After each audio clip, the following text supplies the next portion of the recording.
God, we give you thanks for giving us another day of the year. Thank you that we, your people, can come before you and ask guidance, women and men of this assembly. Bless the citizens of our nation, wisdom, knowledge, and understanding.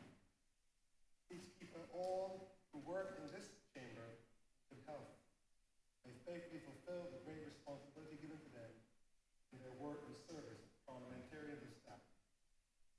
All this be done here today, be for your honor and glory. Jesus Christ. Amen. To the Lord's Prayer. Our Father, who art in heaven, hallowed be thy name. Thy kingdom come. Thy will be done on earth as it is in heaven.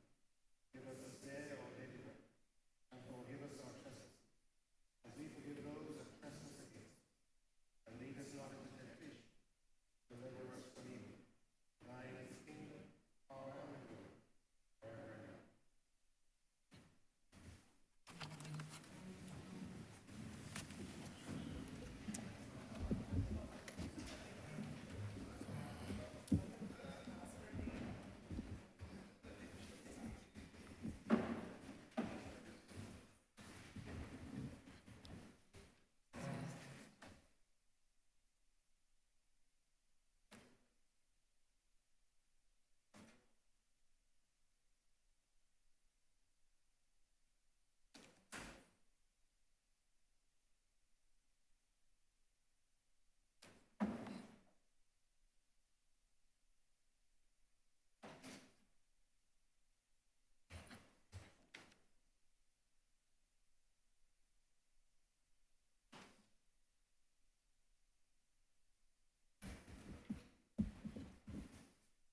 This House is in session.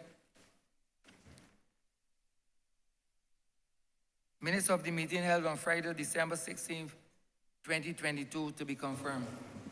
Honourable Leader, Government Business. Thank you, Mr. Speaker. I beg to move that the aforesaid minutes be confirmed. The question is that the aforementioned minutes be confirmed. All those who are members in favor, please say aye. Those against, please say no. We think the ayes have it. The aforementioned minutes are hereby confirmed. Announcements by Your Honor.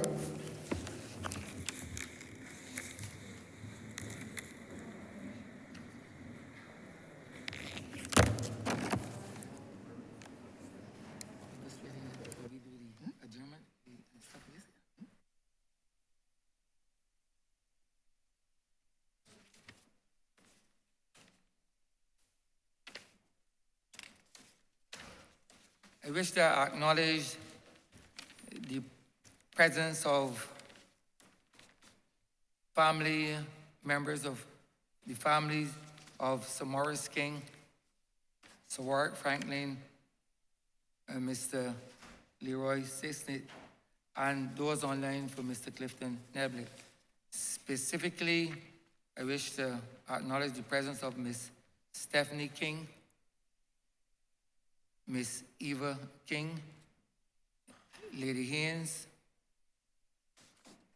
Miss Marva Sisnett, Mr. Ryan Sisnett and his spouse, and Mr.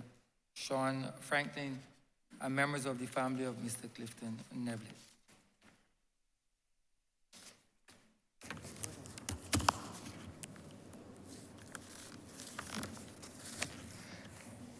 Messages from Her Excellency the President. Petitions, papers. Honourable Leader, Government Business. Mr. Speaker, I'm commanded to lay the annual and audited financial statements of the Grantley Adams International Airport, Inc. for the year ended March 31st, 2020, as well as the annual report and audited financial statements of the Barbados Port, Inc. for the year ended 31st of March, 2021. Government notices. Private members' notices. Notice of questions. Reports from select committees. First reading of bills. Honourable Leader, Government Business. Mr. Speaker, I beg to move the first reading of the Duties, Taxes and Other Payments Exemption Bill 2023. The question is that the aforementioned bill be read the first time. All those honorable members in favor, please say aye. Those against, please say no. Meeting, the ayes have it. Statements by ministers. Congratulatory and/or victory speeches.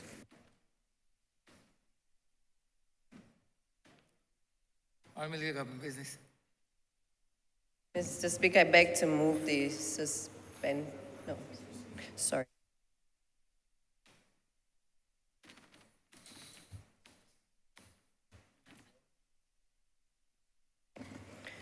Yeah, that's fine. Mr. Speaker, I rise this morning at the first sitting of this honourable chamber for the year of our Lord 2023. First of all, let me wish all of my colleagues, all those within the precincts of Parliament, a very blessed and prosperous new year, and also to all who are visiting with us this morning and to wider Barbados as well. This morning, we have the opportunity to pay tribute to a number of what I consider to be loyal sons of the soil who have served not only in this chamber but in the other place, and who have distinguished themselves across this country, giving service to the people of Barbados. It is actually customary for those who have served at this highest level to be recognized as soon as possible after they have left this earth. Unfortunately, we had a number of challenges related to COVID. As many of you are aware, we were at one point relocated to offices over in Hastings. We had some issues here in terms of refurbishments that had to be done in this chamber, but COVID tended to compound the issue of being able to bring everybody together in one fixed place. And as a consequence, it was very difficult to provide an opportunity for families of the deceased persons to be able to be embraced in this way so that we could do the usual tributes. During the course of the past few years, though, we have lost a number of individuals who have served the country, as I said before, and we felt it fitting that at this first sitting of the House that we take the opportunity to honor and also to pay tribute in the place in which many of these individuals would have served, would have advocated for the people of this country, and certainly have given stellar service to Barbados as well. And so, as you would have indicated earlier, Mr. Speaker, amongst us this morning, we have the family of the late Sir Maurice King. We also have his close friend, Lady Haynes, with us, along with his daughter, Stephanie. I believe his son, Adrian, is probably listening closely to the proceedings, and also his granddaughter, Eva, in our midst. We also have the family of the late Sir Warwick Franklin. His son, Sean, is present with us. Clifton Neblett's family, the late Clifton Neblett. Mrs. Marvo Neblett is watching online because the technology has facilitated us to be able to accommodate persons in this way. And we also have the family of the late Leroy Cisnet, his wife Marvo, and his son Ryan, and Ryan's son Amina as well, present with us this morning. I intend, Mr. Speaker, to provide an overview of all of these four individuals. I know that my colleagues will take the opportunity thereafter, including the Honourable Prime Minister, who is also out of the chamber right now because she's tending to estimates, and I therefore would want to provide that opportunity to speak to each of these individuals and then allow them the opportunity to follow thereafter. So I start first of all this morning with a tribute to Sir Maurice King, Queen's Counsel. Mr. King was born on the 1st of January of 1936, coincidentally 3 years before the start of the Second World War. He was educated at the Christchurch Boys Foundation School, and then later he went on to Harrison's College. I will not speak to which one of the institutions provided the better foundation for him, because I know that will certainly create some contention for those who attended Harrison College. But I'm sure, as a former student of Foundation, that I can certainly lay claim to the fact that Foundation may have shaped him more than we all know. After Harrison College, he went on to England. He attended the University of Manchester, where he pursued his law degree. And he was called to the bar in 1960 and was a member of Gray's Inn. For those who are not familiar, there are a number of inns. Certainly when I was growing up as a child, everybody spoke of being a member of in a temple or Middle Temple or Gray's Inn. Gray's Inn being perhaps one of the more conservative of the inns in London, for which persons who are pursuing courses as barristers would attend. What is interesting, and I'm sure this certainly shaped Sir King, because Gray's Inn is perhaps one of the most conservative of the inns in London. I had the privilege of attending Gray's Inn as well, and it was one of those institutions where just simply to attend the dinners at Gray's Inn, they had not moved on from having benches to chairs to accommodate persons when they did their dinners in London. But in fact, you could still see the remnants of the benches, as even in this generation, we had the opportunity to dine in that place. And so I suspect that in addition to the good foundation that was laid, Sir King also had that, the shaping rather, in the UK when he attended law school at the inns of that very conservative but very erudite way in which he presented himself as well. Before I go any further though, and as a child of a politician, I take this very seriously because I believe that for all of the persons who are families of politicians, it is not easy to be associated in that way. Children of politicians in particular have it particularly difficult. You are often not seen in your own name, but often as the child of. And I suspect that all honorable persons who have children here today and who are listening can understand and appreciate what I am referring to. But I want to say at the outset a special thank you to the family of the late Sir Maurice King, as well as to all of the other families, because without you being able to share a piece of that individual with the rest of the wider society, we would certainly not have had the benefit of their contribution to this society. And therefore, I would want to extend thanks to Sir Maurice's wife, Patricia, as well as to his son, Adrian, and also to Stephanie, and certainly to his brother as well, who is also an attorney at law, Sir Edmund King. The question, though, is what shaped Sir Maurice?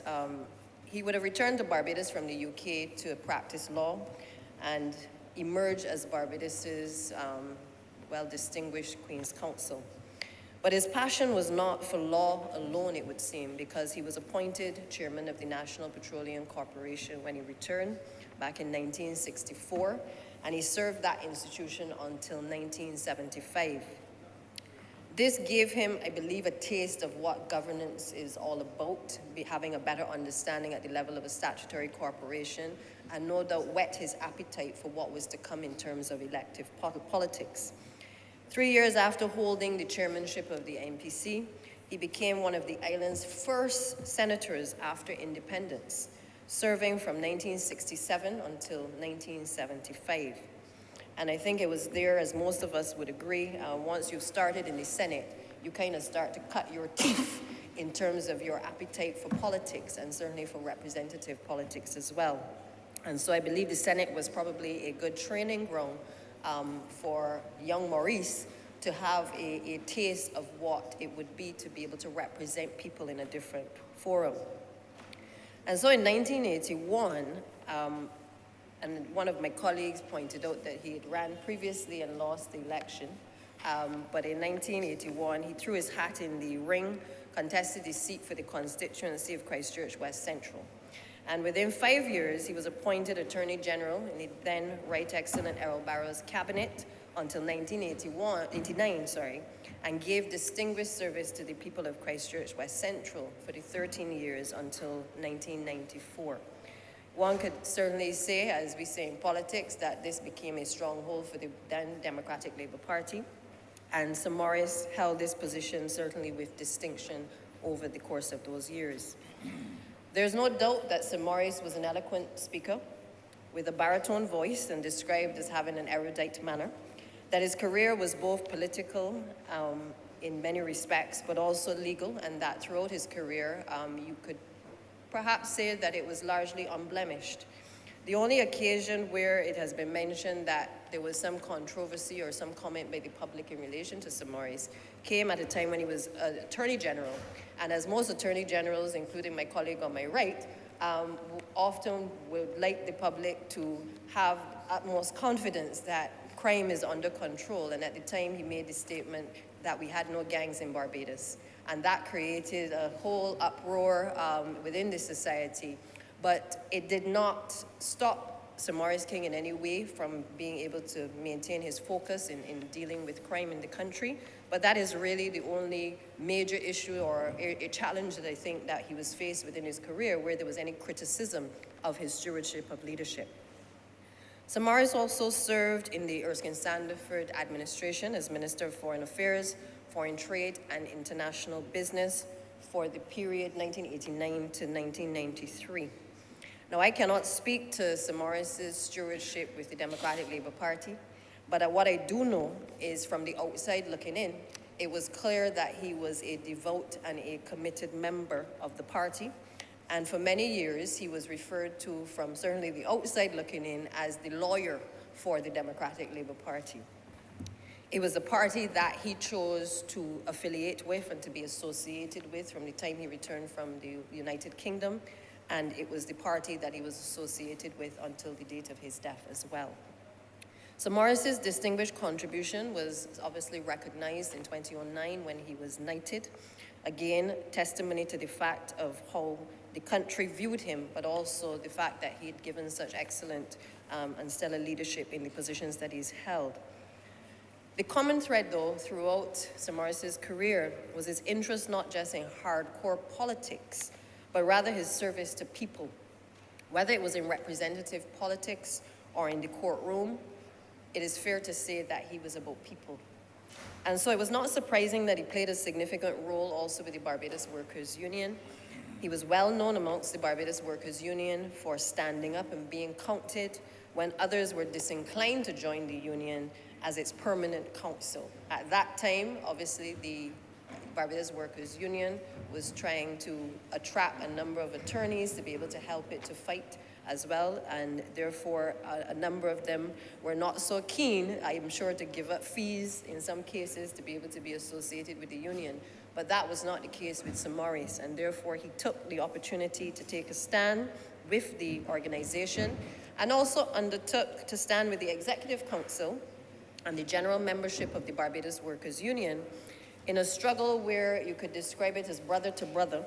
He joined ranks in a battle which I believe to this day continues to be fought.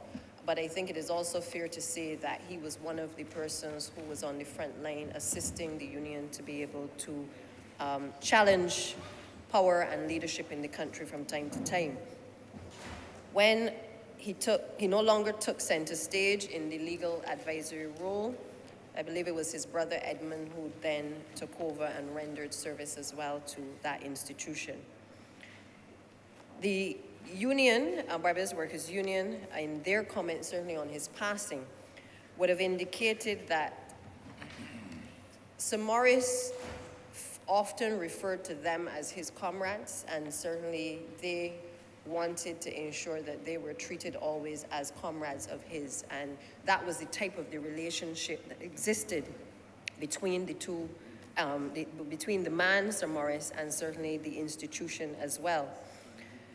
The union reflected on the fact that he provided extraordinary support, and especially when leadership at the time, in terms of the leadership, in terms of its maturity, was certainly in its infancy stages, and as they were trying to gain their own independence within the labor movement.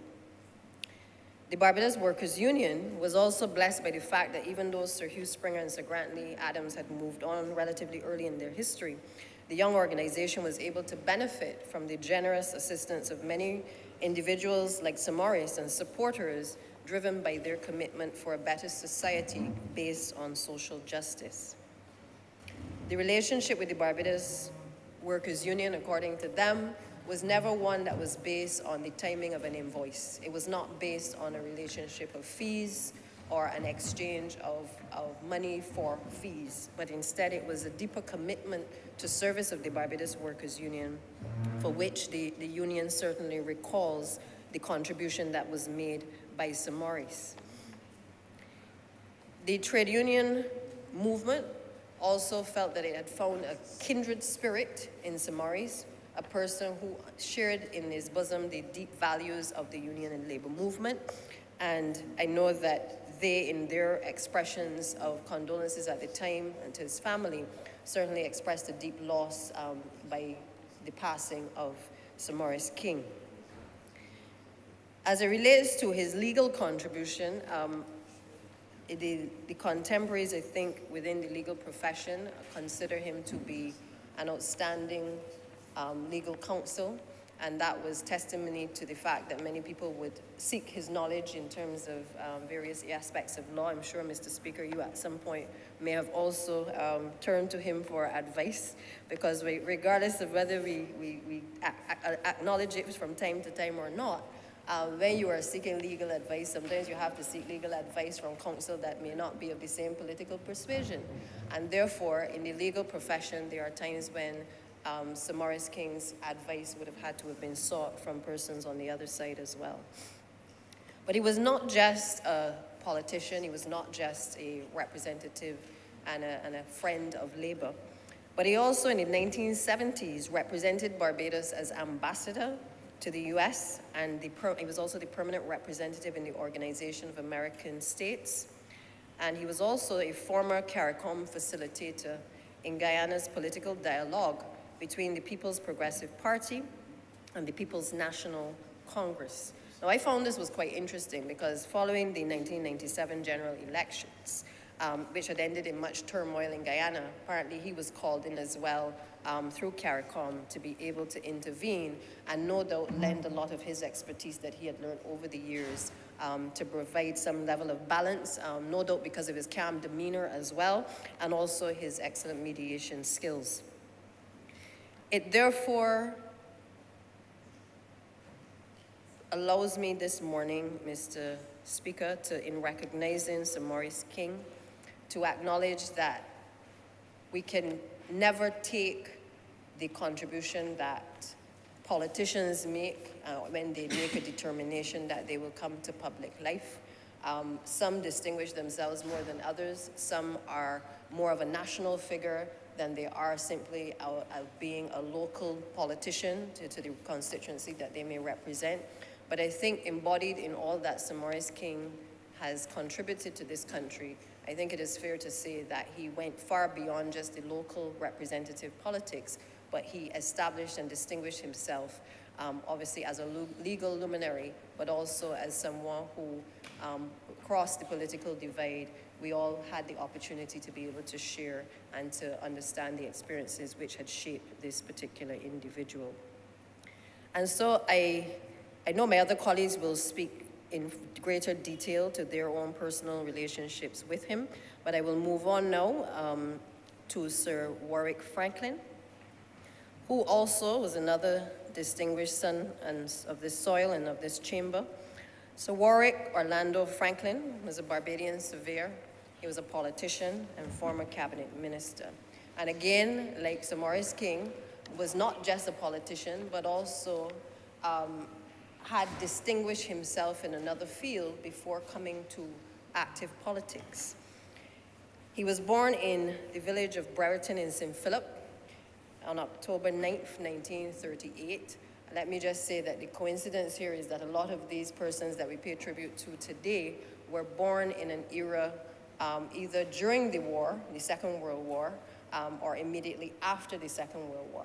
And I suspect that having gone through what we just did in relation to COVID, a lot of us will come in the future to relate our experiences to a particular period, such as a pandemic, just as we relate their experiences and how that period shaped them to certainly the war and the period of war that they would have grown up in.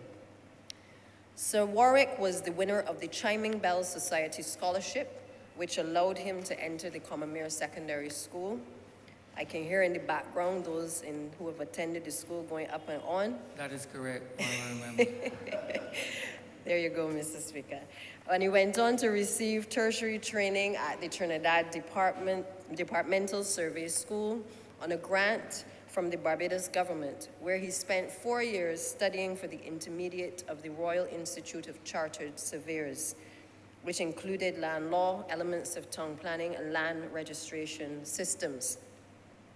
Sir Warwick would have returned to Barbados and was appointed the surveyor at the Barbados Water Authority and the Ministry of Transport and Works, where together with an English surveyor, he completed the only geodetic leveling network in Barbados.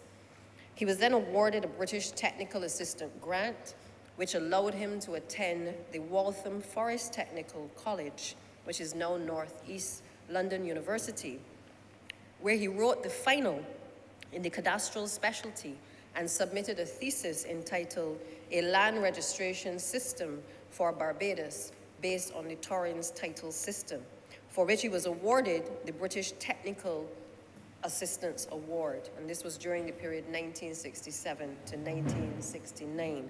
I am sure that many people were not aware of that particular bit of history, but I think it's important to share it because the truth is a lot of people come to public life having already distinguished themselves in a particular area, and sometimes we forget when they enter public life the contributions that they have made prior to arriving at this particular destination. But in 1969, he also became the Deputy Commissioner of the Land Valuation Department and then Commissioner of Land Valuation in the Ministry of Finance. As a Deputy Commissioner of the Land Valuation Department, he understudied the United Nations appointed advisors on rural and urban valuations in order to develop a valuation system in Barbados. He was responsible for the introduction of a site and improved value system for land tax to succeed the rental value method, and he assisted with the training of the new staff for the valuation division at the Ministry of Finance. Again, I think it is fair to say that his contribution, certainly his expertise, would have helped to shape a lot of what we know today in terms of land valuations and surveys across this country. So Warwick rendered outstanding service to Barbados as well as a Member of Parliament, representing the constituency of St. Philip North from 1981 to 1994. And I say that unreservedly because I know that regardless of the politics, the truth is that there are people who politicians help regardless of their politics. And it is important that we recognize that when we speak in this place, but also when we are in other places as well, that people enter politics to serve. And therefore, regardless of what we may think of across the political divide, the truth of the matter is they have given of service to people. And in some cases, it impacts people who may not necessarily have voted for them or who even have liked them. And I think that is something that we must never forget in anything that we do in this place. Also, it is true to say that a lot of what he would have done would have impacted Barbadians across all walks of life. And he did not make a distinction in who he was helping in relation to being able to impart his extensive knowledge in being able to shape our society and certainly the framework that was necessary for valuation in this country. Sir Warwick also held the position from 1986 to 1994. He held the responsibility for the portfolios of agriculture, food and fisheries, labor and consumer affairs and trade. And as Minister of Trade, he was the signatory of the World Trade Organization document on behalf of Barbados. He was also a founding member of the Barbados Association of Professional Valuers. In November of 2011, Sir Warwick was awarded the Gold Crown of Merit. And in November of 2017, the accolade of Knight of St. Andrew was conferred on him in recognition of his outstanding contribution to the land surveying profession and to the land and property valuation profession as well. So Warwick succumbed to death on the 4th of December 2019, following a battle with diabetes at the age of 81. His twin brother, Valen, who is also, I think, well known to many of us in this chamber as well, also died a few years later. But both of them were well known, I think, as the Franklin brothers across Barbados, both in politics and also in relation to their professions. Sir Warwick was married to Grace Maureen Franklin, formerly King, and is the father of two sons, Dave and Sean, who is with us today, and one daughter, Dawn Franklin, as well.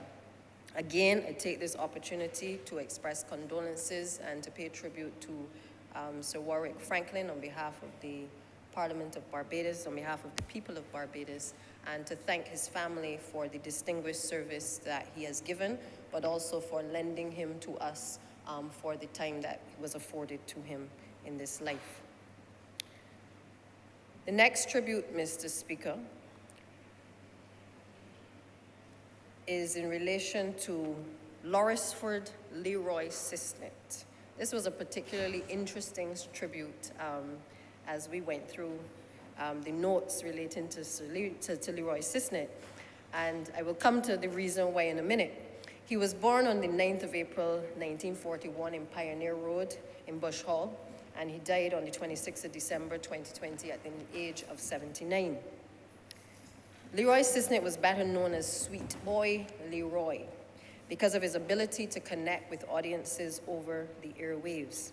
He'd been educated at the St. Giles Boys School, the Modern High School, and later the Career Academy of New York, where he trained in broadcasting. Leroy became a merchant marine in the 1960s and sailed the world for 8 years, after which he came back to Barbados and joined the Caribbean Broadcasting Corporation in 1970 with personalities like Vic Brewster and others. He loved country music, and in fact, it was his go-to music while he was on air, and as well as oldie goldies, hence the name Sweet Boy Leroy. And I'm sure that there were other connotations for the name Sweet Boy, which other colleagues may be more aware of. But the fact of the matter is that this was the name that he carried not just in his career in broadcasting, but he carried this into his political career. And you know, it is interesting in politics because journalists either refer to you, or people refer to you either by your surname, you're either Mr. X or Mr. Y, or they become affectionate towards you and they call you by your first name. Or in some cases, you are then referred to by your nickname, one of the three. Very rarely are you referred to by both, but oftentimes your nickname that you have in a previous disposition often is what is carried into your political career. So as a broadcaster under the name of Sweet Boy Leroy, he commanded the airwaves for many years, capturing a sizable youthful audience, which then matured and followed him into the 1980s and 90s on what is now Starcom Network. Leroy was a member of the Barbados Labour Party, and he ran for the constituency of St. Michael North East, now held by the current Prime Minister, on the slogan, "This is your boy, Sweet Boy Leroy," as he played country music and called out the names of the villages that he had entered into. The slogans could be heard far and wide: "Vote for your boy, Sweet Boy Leroy." And this slogan endeared him to the people of St. Michael North East, and then he was able to capture not just their hearts, but their votes, and secure the seat for 2 parliamentary terms. Leroy Cisnet was fortunate in that he had the opportunity to contribute to the work which he loved. A lot of us don't get that opportunity often, not to when you enter the political arena, necessarily to be in a portfolio that allows you to shape the area that you are in, but it still allows you sometimes to contribute to debates and to proposals that are being made by the wider government. And when the Broadcasting Act of 1980 was being introduced, Leroy Cisnet called on government not to reinvent the wheel, but to look to other places which were successful in broadcasting strategies. He encouraged government at the time to adopt some of the strategies that were used outside, but yet still he wanted Barbadians and Barbadian legislators to look at things that would work for Barbados, to have us adopt our own standards in relation to ethics in broadcasting. And because of his years of experience in this area, he saw the opportunities that were presented by Barbados being able to build out its broadcasting industry. And he felt that the progress of Barbados could obviously be enhanced even more greatly if more attention was paid to this area. In 1976, at the age of 35, Leroy Cisnet was among a cadre of young candidates who was victorious at the polls under the leadership of the late Prime Minister, Right Excellent Tom Adams. He successfully defended the seat in the 1981 general election, but lost 5 years later. During his tenure in the House, Leroy Sisnett was the Parliamentary Secretary in the Ministry of International Transport. He can be credited for pushing the cruise ship industry with the development of the Bridgetown Port Authority, which was another one of his passions based on his lived experiences on board a ship in his early life. His enthusiasm for the industry made his task even more satisfying, as he was able to view the industry from the vantage point of worker and also now as administrator. Leroy Sisnett was also a family man, something that we often forget. And he spent over 49 years with his wife, Marvel, whom he met while watching her travel to and from work from her Arch Hall St. Thomas home. Marvel was a quiet tower of strength and supported her husband in all of his endeavors through thick and thin. She stood by him, always trying to improve himself and to genuinely care for himself and for others, and especially those in the constituency of St. Michael North East. Leroy Sisnett would have touched many lives, not only on Barbados' airwaves and across the Caribbean, but also through his journey in politics over the course of his tenure as the representative in this chamber. My view is that his life can certainly be considered a life of service to Barbados. Again, he was able to take what he had learned prior to coming to political life to help to shape him in his early foundation, and to be able to impart a lot of his passion into what he did in elective politics as well. This therefore brings me, Mr. Speaker, to Mr. Clifton Augustus Neblett. Clifton Neblett was a Member of Parliament for the parish of St. Andrew from the period 1986 until 1990. And he later became a parliamentary secretary in the Prime Minister's office and the Ministry of Finance and Economic Affairs. Throughout his parliamentary career, it was evident from his speeches that he cared deeply about the people of St. Andrew, and he was never afraid to ask and demand anything for the people of Shorey Village in particular and the areas of White Hill. It is true to say as well that I think all elected members in the parish of St. Andrew have been equally passionate, and I have the pleasure certainly of serving with the current member, sitting member for the parish of St. Andrew, who I can tell you is extremely passionate and has continued the passion of Clifton Neblett in relation to the areas of Shorey Village as well as the White Hill area. And certainly his predecessor as well clearly had a passion for speaking out for the persons in these areas and the conditions in which some of them lived, particularly as we have to address the ongoing issues that plague us in relation to the Scotland district and slippage in those areas. And I believe that is what may have driven him, because Barbados is not the same everywhere, and therefore land slippage has a way of one morning you wake up and you just see your backyard disappear and all your belongings, and therefore any representative who is worth his salt will be passionate about making sure that people are either relocated and provided with better conditions, or that we advocate to improve the conditions of road and the stability within the Scotland district. And therefore, Mr. Neblett would have also spoken about the issues of transportation, an area where today as well this administration has been trying its best to make sure that we're able to open up the Scotland district, and in particular the parish of St. Andrew, to ensure that better roads will eventually lead to more people being able to commute, but also to open up entrepreneurial activity and to enfranchise a number of the persons who want to engage in business in those particular areas. When Mr. Neblett spoke in his tribute to the Right Honourable Earl Walton Barrow, he said that it was Barrow's passion and vision for Barbados and the philosophical underpinnings of the social and economic revolution he envisioned for Barbados that drew him into following politics. He said that listening to Mr. Barrow at the time lit a fire in his spirit, And it was that fire that led him to follow the debates in Parliament, but also led him into a career in politics for the Democratic Labour Party. He therefore followed the career of Mr. Barrow closely, and obviously in turn became a member of the party and would have been successful in his endeavors as a representative of the people of St. Andrew.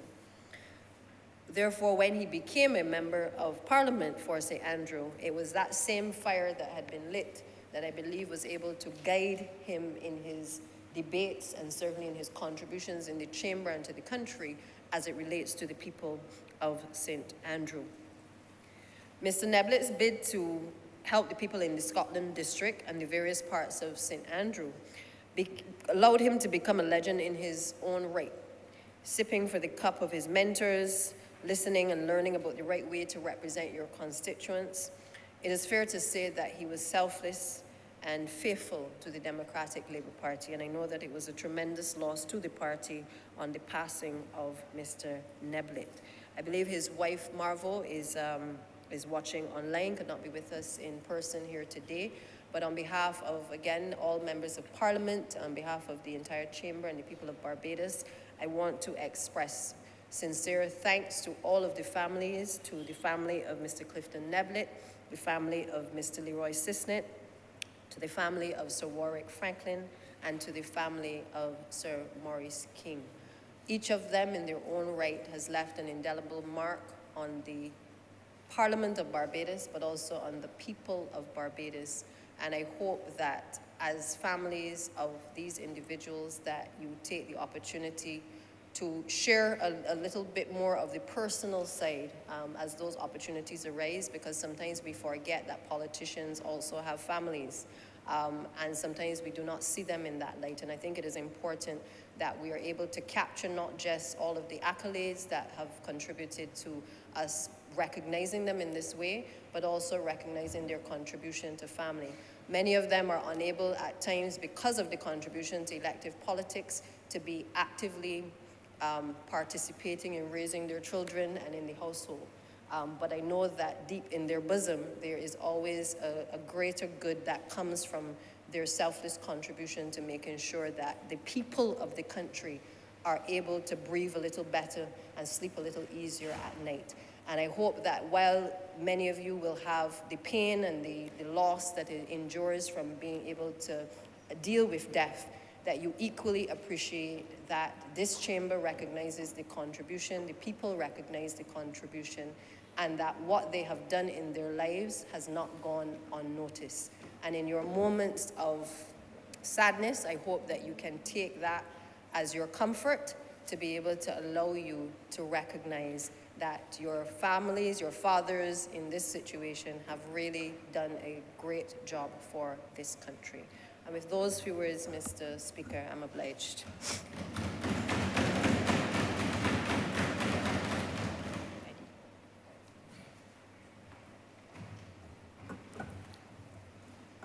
Honourable Member for St. James North.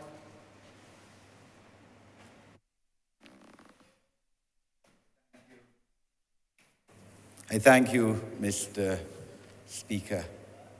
I as well want to join the Honourable Leader of Government Business to express my condolences and those on behalf of my constituents in St. James North to the families of all 4 of our former parliamentarians who we are giving tribute today.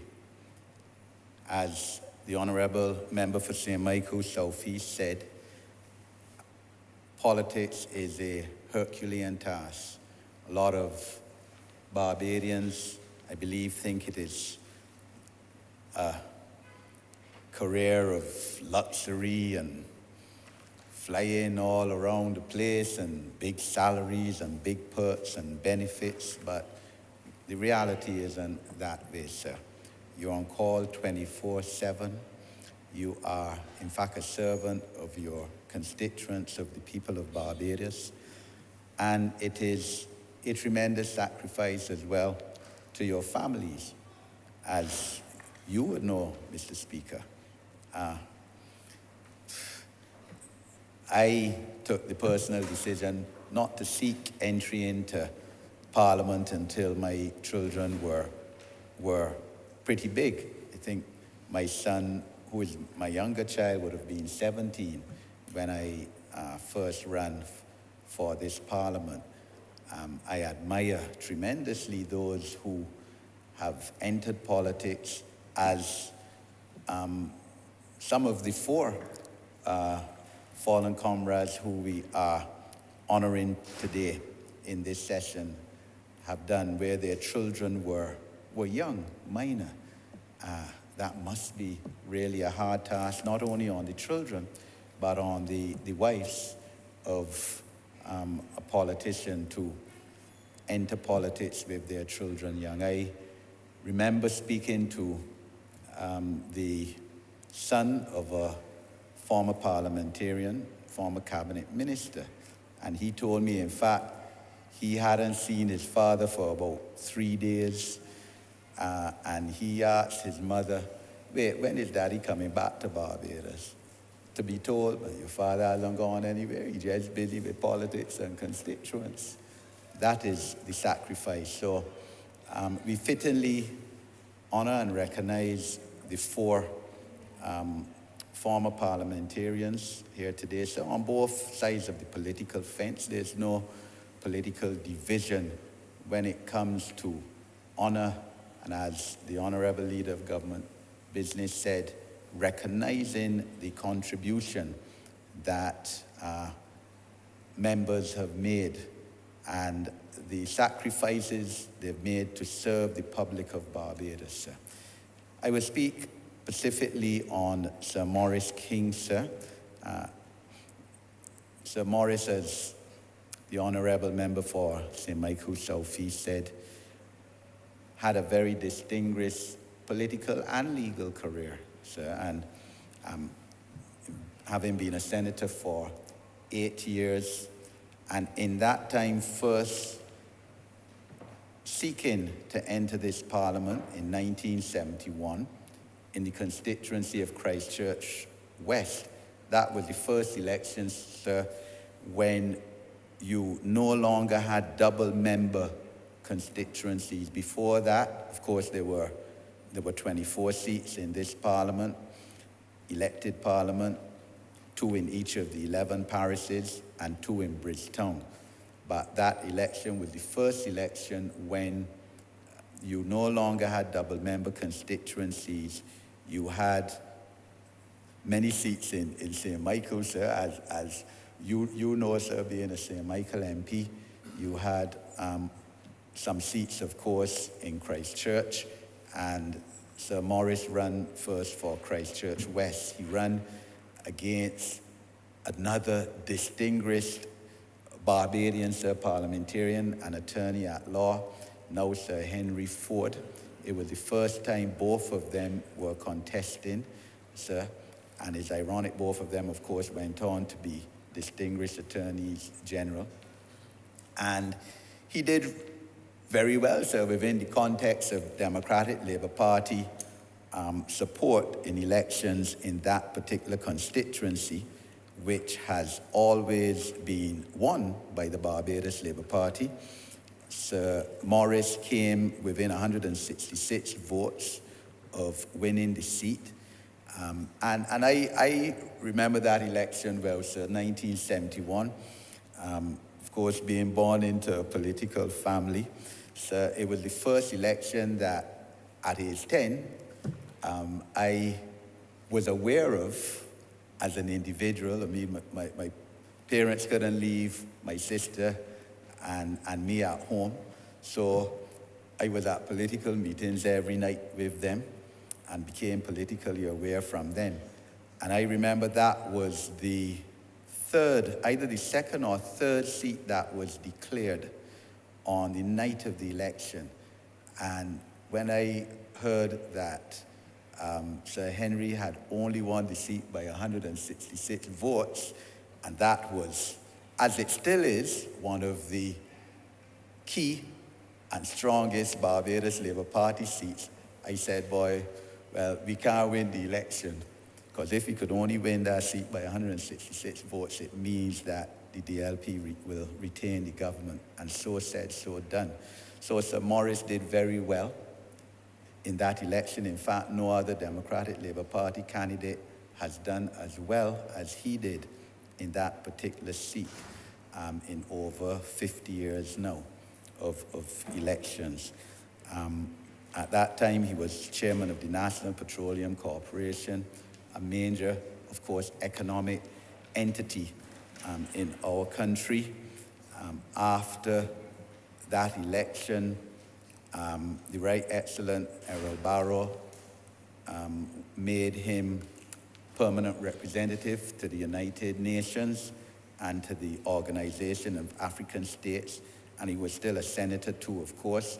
And of course, he was still practicing law, to which he was called to the bar in 1960. He went on to again for the second time, contest the seat, and this time to win, to serve in this elected parliament in 1981 in the constituency of Christchurch West Central. And he served with distinction for 3 terms, sir. He was made silk in 1984. I recall that time when he was made silk, sir. In fact, I was at Heward Law School then, studying, and he was made silk with another extremely distinguished Barbadian, Sir David Simmons, who ironically went on to become Attorney General of this country in the following year, 1985, and then the next year was succeeded by Sir Morris as Attorney General, and then in 1994 succeeded Sir Morris as Attorney General again for his second stint. Two other persons I recall were made silk at that time as well.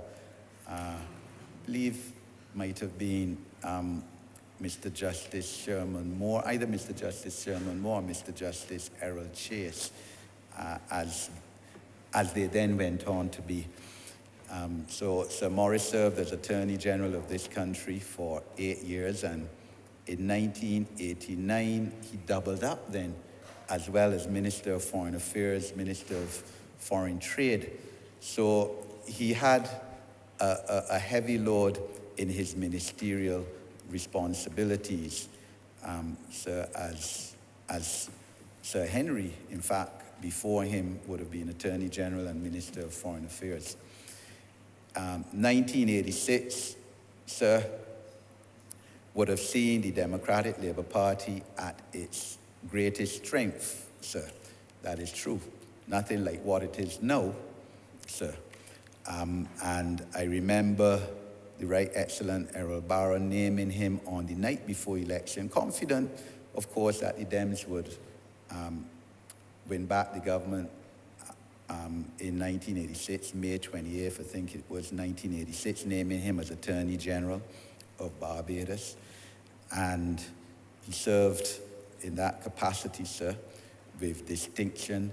And I always say one of the hallmarks of a politician is to end your political career without any blemishes, sir, without any indication of any corruption, any corrupt practices, your reputation intact. And you have to say that Sir Morris did that, sir. As the Honourable Leader of Government Business said, the only remote controversy I certainly remember about his career was when in the early 1990s, I think it was either 1991 or 1992, he made the statement about how there were no gangs in Barbados. When, of course, as we know, and as you certainly know, sir, as a practicing social worker then, there were just as much gangs then as there were now. But as the Honourable Member for St. Michael South East said, you know, politicians sometimes like to try to spruce up things, but I remember that was very controversial statement and was challenged immensely in the society as to its inaccuracy. Sir Morris was an outstanding lawyer, recognized as one of the leaders at the civil bar and certainly before the criminal bar. Sir, he was, as the Honourable House Leader said, recognized as one of the major Democratic Labour Party attorneys at law. I believe it's safe to say with Askew Phillips, the late Askew Phillips as well, who of course was also Silk. Sir Morris would have actually appeared in court on behalf of the government in the very famous case of Ophelia King, the 8% cut case, in other words, because of course, as Attorney General, he would have piloted the legislation, I believe I'm correct to say, sir, in this Parliament, cutting public officers' salary by 8% in 1991, either 1991 or 1992. And Sir Morris was assured enough in his legal abilities and legal capacities to actually appear in court on behalf of his office to defend the constitutionality of that legislative passage and provision. And as we know, sir, ultimately he prevailed, the government prevailed, when many persons thought that it was unconstitutional to cut the salary of a public officer, sir. The courts, as far as the Privy Council, because it went to the Privy Council, decided otherwise. And there was one judge, sir, who dissented in all the three stages of that decision. Former Governor General, His Excellency Sir Clifford Husbands in the Court of Appeal, dissented in the Court of Appeal. From that, felt it was unconstitutional, but ultimately the Privy Council agreed that Parliament had that right by constitutional change to do that, sir, even in relation to those public officers who may not have consented to their salary being cut, because public officers had to sign a form saying whether they consent to the salary being cut or otherwise. Of course, sir, after the Barbados Labour Party came back into office in 1994, the then Parliament, led, of course, by the Right Honourable Owen Arthur, late Owen Arthur, late Prime Minister, would have then passed law making it unconstitutional, period, to cut salaries of public officers in the future. But as I said, that case, in my opinion, demonstrated the legal capacity and ability of Sir Morris King. I would have, as a much younger lawyer, sir, would have been on the opposite side of him in two cases.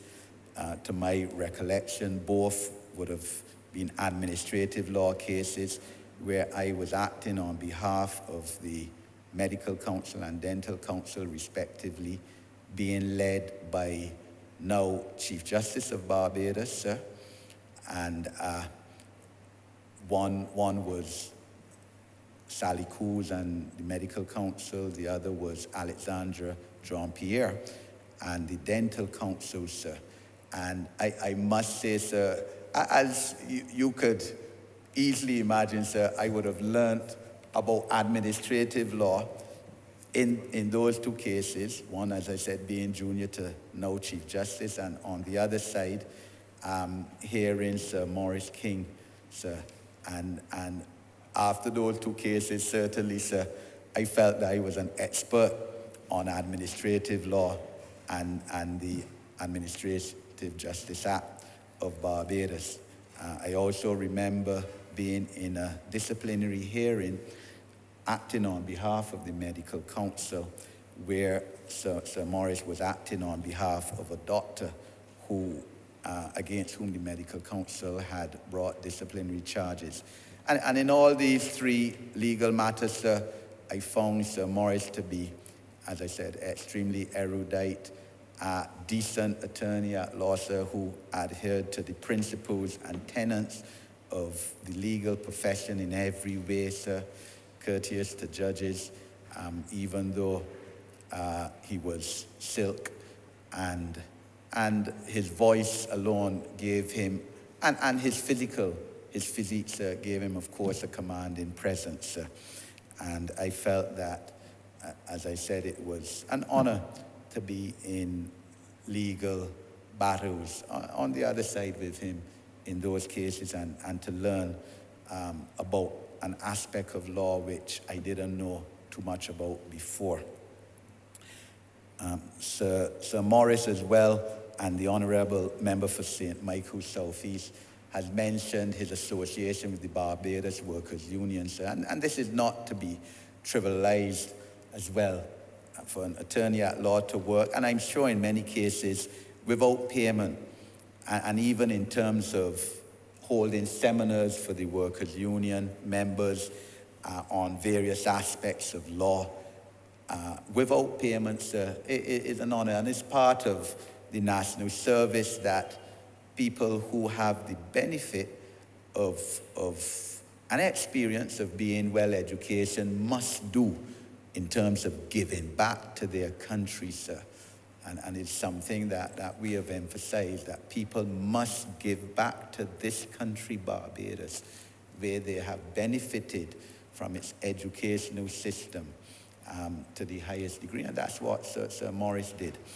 I also knew him, and I can't say that well. So of course, we're much different eras, but he would have been more my father's, of course, contemporary. And my father, in fact, was godfather to one of his nephews, his brother Edmund Kings, who the Honourable House Leader mentioned, his son Christopher.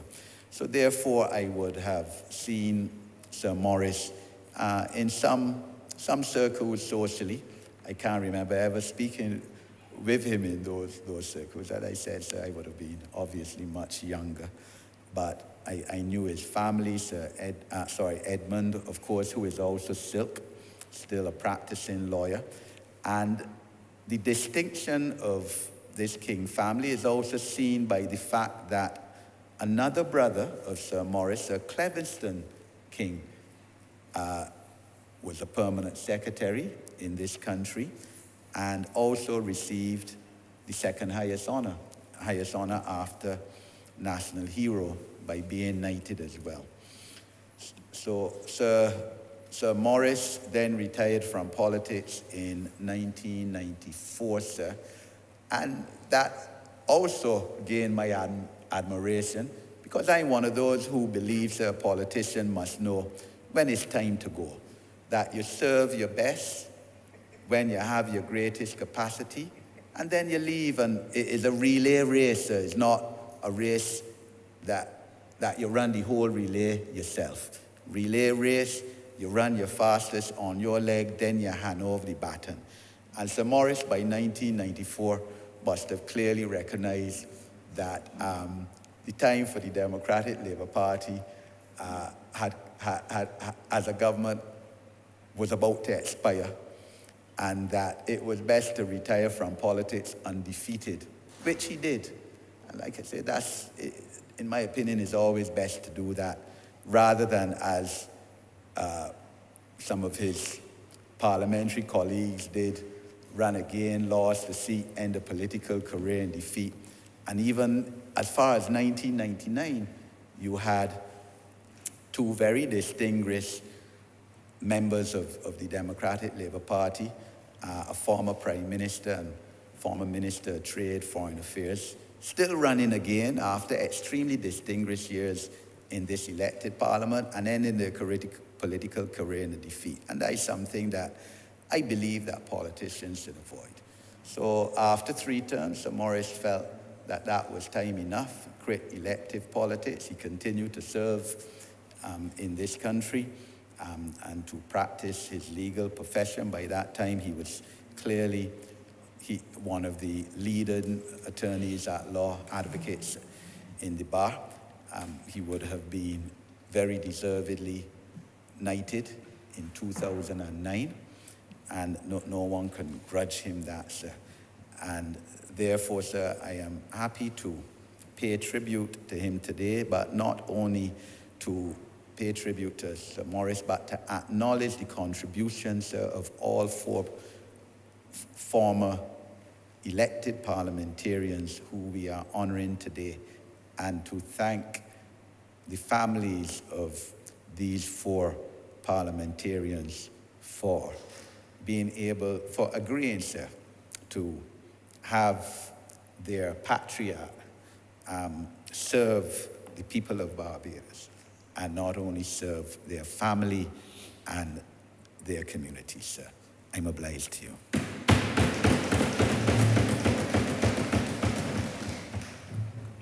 Honourable Member for Christchurch West Central. Mr. Speaker, I just want to say thank you. Happy New Year to each and everyone in listening space of my voice. I want to thank the family of our former politicians that we are paying homage today. I want to say a special thanks to them for attending this special session. I also want to say that I ditto every single thing that was said by the Member of Parliament for St. Michael South East, and to my colleague who just sat, the Member of Parliament for St. James North, as it relates to the tribute they paid in terms of service to this country by our former parliamentarians. Some of us, unless we are involved actively, may not understand the commitment and sacrifice made not only for those of us who sit in this august chamber and represent the various persons and constituencies, but the sacrifice made by families. I think that is very important. And it would be remiss for me to get up and not to speak on that sacrifice and commitment, and the fact that sometimes the only person who is there to share the joy and happiness and sadness of a political journey are those persons in your immediate family, as I would call it, those persons who have that genetic link, who are there so that you can embrace and have those close consultations with. And I want to thank them for lending those persons for us so that they can help buttress this country and in terms of running our programs and ensuring that Barbados become a better place. So a special thanks to you all, a heartfelt thanks on behalf of, obviously, the government of the day, and certainly on behalf of the people for Christchurch West Central, because I really want to talk about Sir Morris and his contribution to the people of Christchurch West Central. It is known that all politics is local. And for me to be able to say and speak limpidly about the contribution that he has made as a lawyer in the legal fraternity, my colleague from St. James North spoke lucidly about his contribution, his pro bono contribution to the Barbados Workers Union. But I want to also talk about his pro bono contribution to the people of Christchurch West Central, because he was not only the representative for social and domestic purposes, but oftentimes the good people of Christchurch West Central would venture to his constituency office for legal advice, which he gave willingly and freely. I think that is important, because we must understand that unless we have the unequivocal support of the people we represent, unless we do good on their behalf, for a majority of times, then our efforts, I think, will go in vain as it relates to truly representing our people. I want to say that Sir Morris always locate his politics in the, what I would call, in the envelope of Christ Church, and that is Christ Church West Central. He believed in the people of Christ Church West Central. He believed in empowering those people. And I see his family here. Stephanie's shaking her head because she would have heard the stories about the good people of Christ Church West Central and how that fight for those persons were important to Daddy, of course. And he lived and feel the pulse of the people of Christ Church West Central. So as their lone voice in Parliament, I want to say on behalf of the people of Christ Church West Central, an extended thanks to the family of Morris King, his son, of course, and his daughter and his granddaughter, Eva, who is here today. I want to say to them that thanks for giving him to us and to the people of Christ Church West Central from 1981 to 1994. I want to say so because sometimes we stay on different political areas of defense.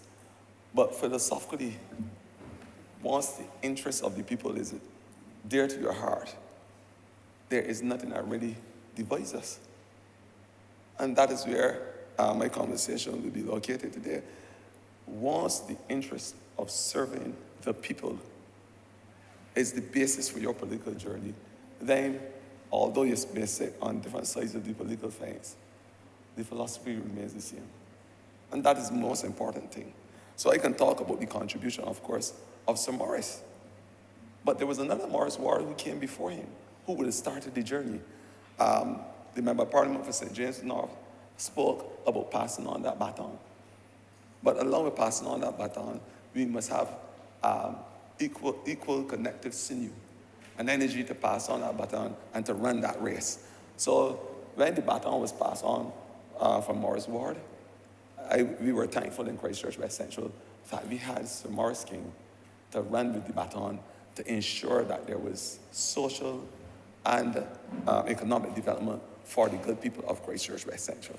And so I would elucidate on some of the programs and projects that he would have commenced in the constituency and some that he brought to fruition that the good people of this constituency is happy for up to this day. We had an area just below his constituency office. The land is still family land. And the people of Christ Church West Central, up to today, last month, we had a tournament on that same very land, which he gave to the people of Christ Church West Central. Which he gave to the people of Christ Church West Central and allowed them to use as a sporting facility. As a sporting facility. On his own land, his family land. The land is still vested in the family. And there have told the people of Christ Church West Central, continue to occupy it. Continue to play your sports there. Because with the limited space in the constituency, we know that there was a need to allow persons to express themselves in sports. And at the time of representing the constituency, sports across Barbados was seen back then, and still is now, as the one of the few mechanisms that can mitigate against the challenges of misadventure and maladaptive patterns of behavior by our young people. We know that sports is a social tool, a developmental tool. One can learn the tenets of hard work, discipline, selflessness, public state-positiveness too. There are a lot of character-building aspects of sports that can redound and can elasticize itself into other parts of your personal dimension and growth and development. And that is what he saw when he allowed persons in the constituency to be able to play football and cricket on land that is his personal property. And for that, I want to say, again, my unreserved thanks to the family and for still allowing us although he passed 2 years ago, to use this playing facility. The Morris King and Neville Cummins Pavilion, the Maxwell, we call, what persons in the constituency call the Maxwell Sports Club, a mecca for cricket in Christchurch, West Central, and in Christchurch in general, was the idea and brainchild of Morris King, Sir Morris King, sorry. His idea, his brainchild, because he believed again that there must be a hub for sports in the constituency. I know you can get persons playing hockey and tennis, along with cricket and football, in that same very sport facility in Christchurch, West Central. I must say, it is the only one. And we allow persons now, not only from Christchurch, but maybe from St. James North, to come and share the benefits of the vision of Morris King, Sir Morris King. We allow persons because the facility is that good. I call it the Mecca in Christchurch, without apology. Again, the vision of Morris King. It was no secret that he was head of a natural gas corporation. That's what it was called back then. And as such, again, I want to say that the good people of Silver Hill and Gull Hill and certain areas of Kent Hill benefited from natural gas being put in so that they can be able to pay a reduced fee for gas so they can cook food and enjoy their North Sunday lunch or whatever. That, again, was the work of Sir Morris. Because again, I said, he believed in putting the interests of people first. And that's why we are here. As pretty as it may sound, as romanticizing of the language, the parliamentary language, as we expose ourselves, the interest of the people at the end of the day is the reason why we come to this August chamber on a weekly basis, if time permits.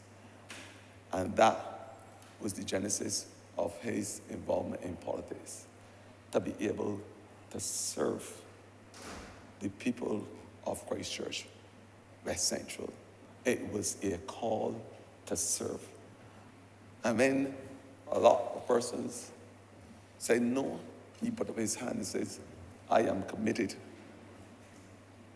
I am committed to give of myself and my family to the people of Christchurch, West Central, and by extension, the people of Barbados. That is what he said. Evil prevail vain, good men do nothing.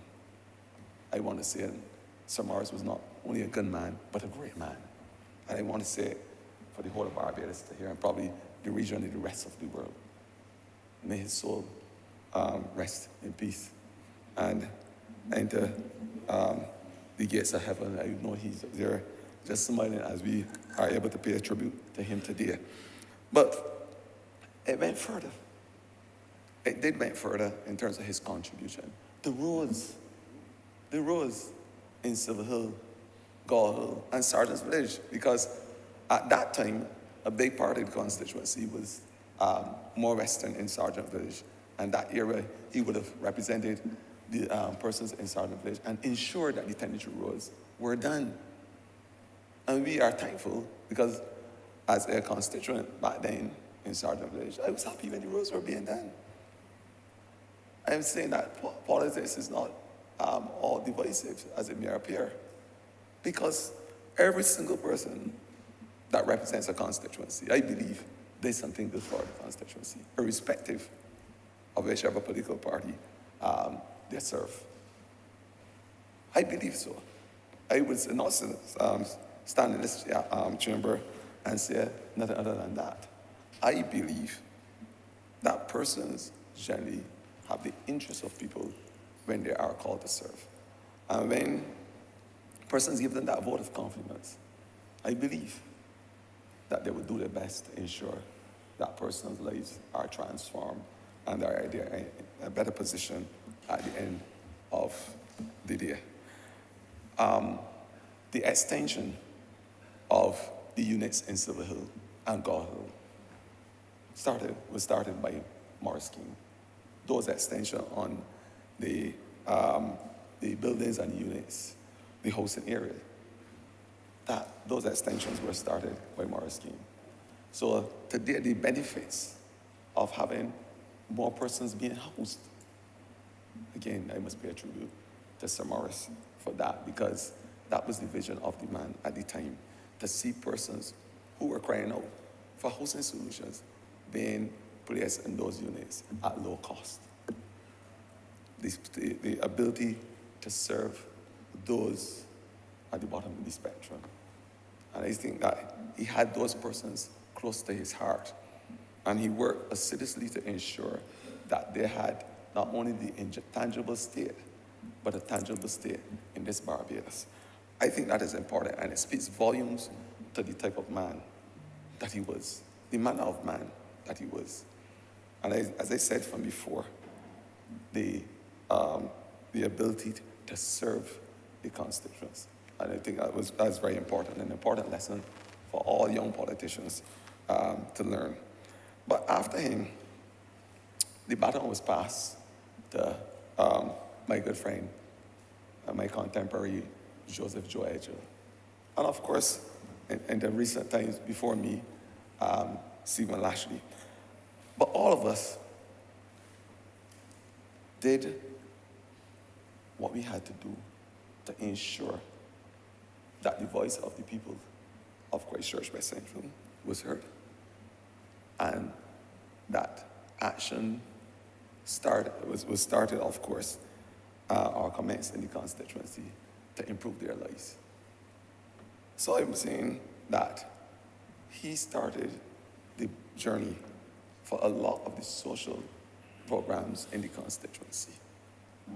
The sporting programs, because he understands the linkages between sports and development, socially or otherwise. He started the infrastructure work. Persons now have natural gas in the constituency. The extension of the sport on the housing units. The upgrades to the units. He was committed, he was saying through probably the same lines as myself, because in one of his speeches, he made reference to the fact that Barbados is not only small, 166 square miles, but it has the potential to be one of the most beautiful countries in the Western Hemisphere. And so he believed that the constituency, the painting of the building, the national housing units, and the planting of trees and things, that should have become part of the constituency. And so he ensured that those buildings were painted on a regular basis. I must say, as the now representative for the area, that I'm happy to be able to walk in his footsteps as a representative. I am saying that the people of Christchurch West Central are truly happy to have not only a political doyen from a legal perspective, but a man of the people, for the people, who understands the pulse of the people, whose heart and soul was for the betterment of the people of Christchurch West Central, who work with every expenditure to ensure that he was able to improve the livelihoods of those very people. And so on behalf of Christchurch West Central, the good and philosopher of Christchurch, I want to say thank you, Sir Morris, and a special extended thanks to his family for allowing us to share those moments with him. I thank you.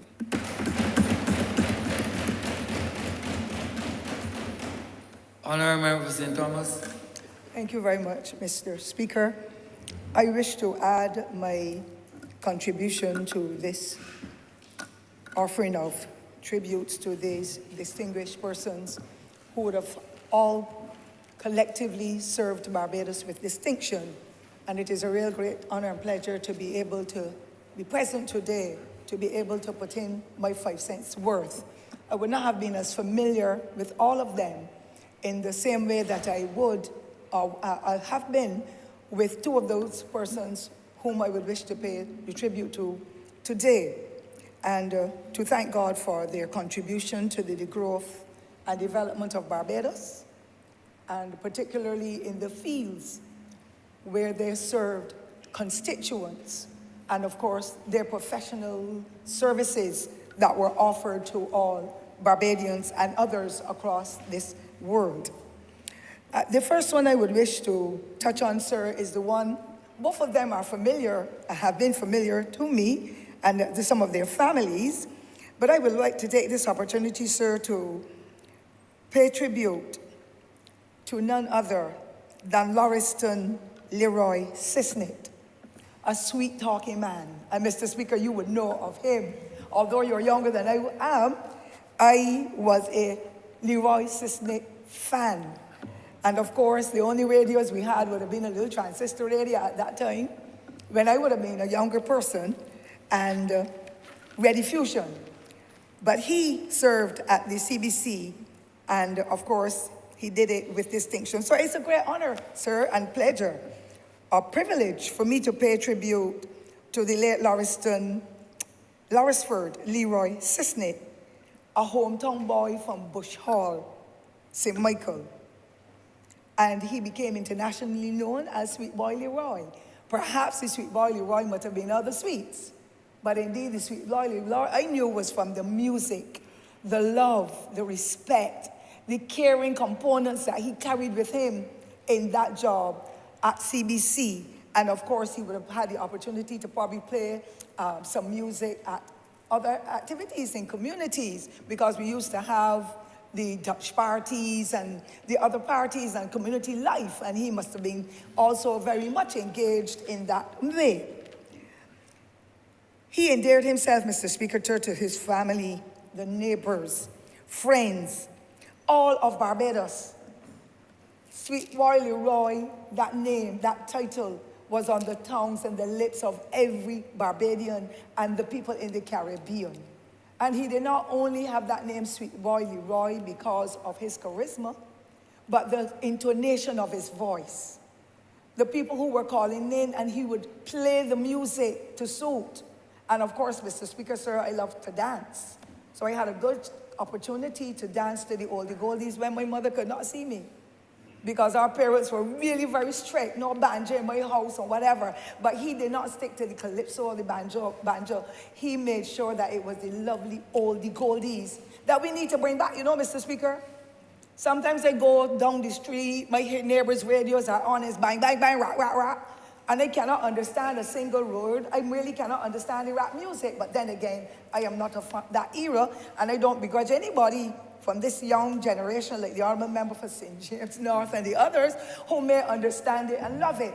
But I'm saying, yes, we have to have all kinds of genres of music, but the oldie goldies from Sweet Boy Leroy and the others who were at CBC and in other radio stations across the Caribbean really touched my heart. But he tipped it all. He topped it all off with whatever he was doing, the way he said it, the way he engaged the listeners. It really was a wonderful period in our history of music and entertainment with Sweet Boy Leroy and the others. So this hometown boy, he crafted the oratory skills, Mr. Speaker. You could not help but listen, even though you would be engaged in doing other things. Run back in the house, because you didn't have any speakers, they couldn't use them really. But you ran back, they have them. Run back in the house to hear the nice oldie goldies that he would be playing, and the soothing way in which he handled what he was doing to really capture the hearts of all of us in this area of life. And therefore, I want to say that he was one of the most well-loved and popular disc jockeys or radio announcers, as well as one of the most popular politicians during that period of time that he would have served Barbados at this distinguished level, sir. That hometown boy, he utilized those oratory skills. I can't get over it.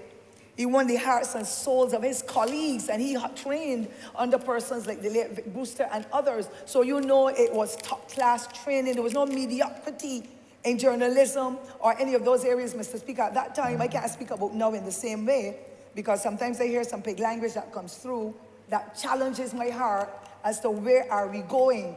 If in the past we were poor people, most of us, and we were able to become such great orators because we sat and we read, we internalized, and we made sure that the highest standard of pronunciation and all that filled the ears of Barbadians. It is not quite the same. We still have some excellent ones, but Sweet Boy Leroy took away my heart and the hearts of those in my generation and even the younger ones. Were he still around, Q in the community would be something else. It is a top-class community set of activities, and I have been one of the founding members, Mr. Speaker, sir. I could put that in now, when it was called Morning Glory.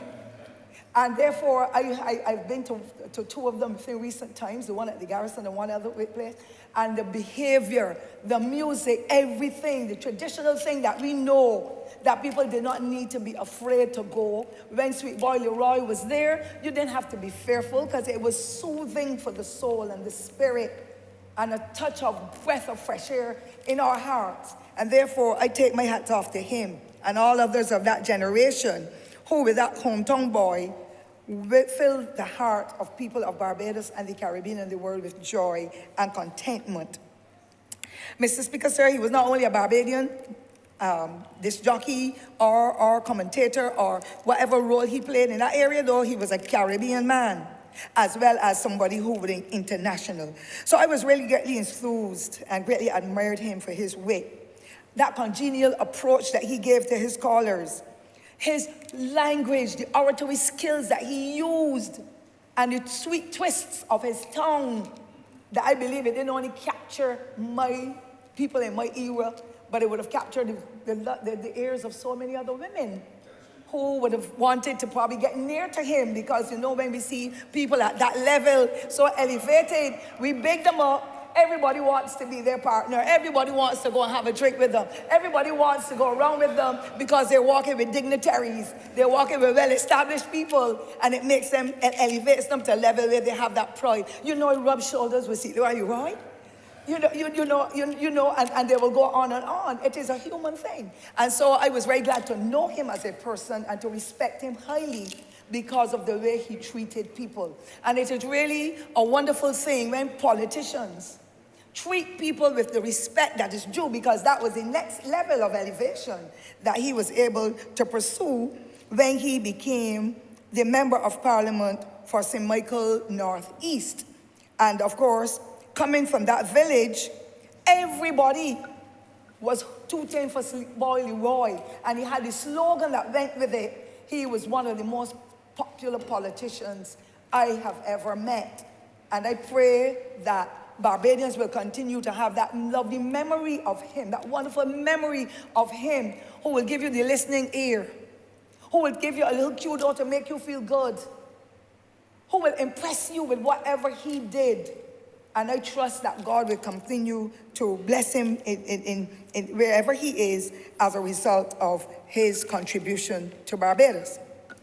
I also want, Mr. Speaker, to indicate to me, to honourable members and the families and others who are within earshot, that village boy shone like a diamond. And when he went to higher office to become a member of Parliament, he won with many votes compared to whoever his predecessor was. He has subsequently passed on, and there were other members of Parliament there, but the honourable member now for St. Michael Northeast was one of his great admirers. And she has filled in that gap to carry on that popularity and the level of service that Sweet Boy Leroy offered. She has elevated it to another level, because these are different times. But people who supported him did it from their hearts. They did not do it to get a job in the way that sometimes you see it now. They did not do it to get anything. They just did it because of that commitment to want somebody strong, reliable, and someone with character to speak on their behalf at the highest level in this country. Sweet Boy Leroy did that successfully. Mr. Speaker, I also want to indicate that his contribution to national development will always be remembered, particularly by the St. Michael Northeasterners, radio lovers, and others. He chose and married a beautiful woman. And where did he choose her from, sir? The parish of St. Thomas Arch Hall, the most popular parish in Barbados. I did not say constituency, but if I said constituency, it would be two. And therefore, Mr. Speaker, having gone into Arch Hall, St. Thomas, and chosen the most beautiful woman, and that then have children, it speaks volume of the man as a family man. And I want to highly congratulate his wife, an honorable woman, for having chosen him and stayed with him. Because sometimes you can have the best marriage, the best relationship in the world. And when you fall ill, all kinds of things happen. When people call in and give you rumors, all kinds of things happen. But his wonderful wife did what we call stickability, sir. Stick to it through thick and thin, according to my mother.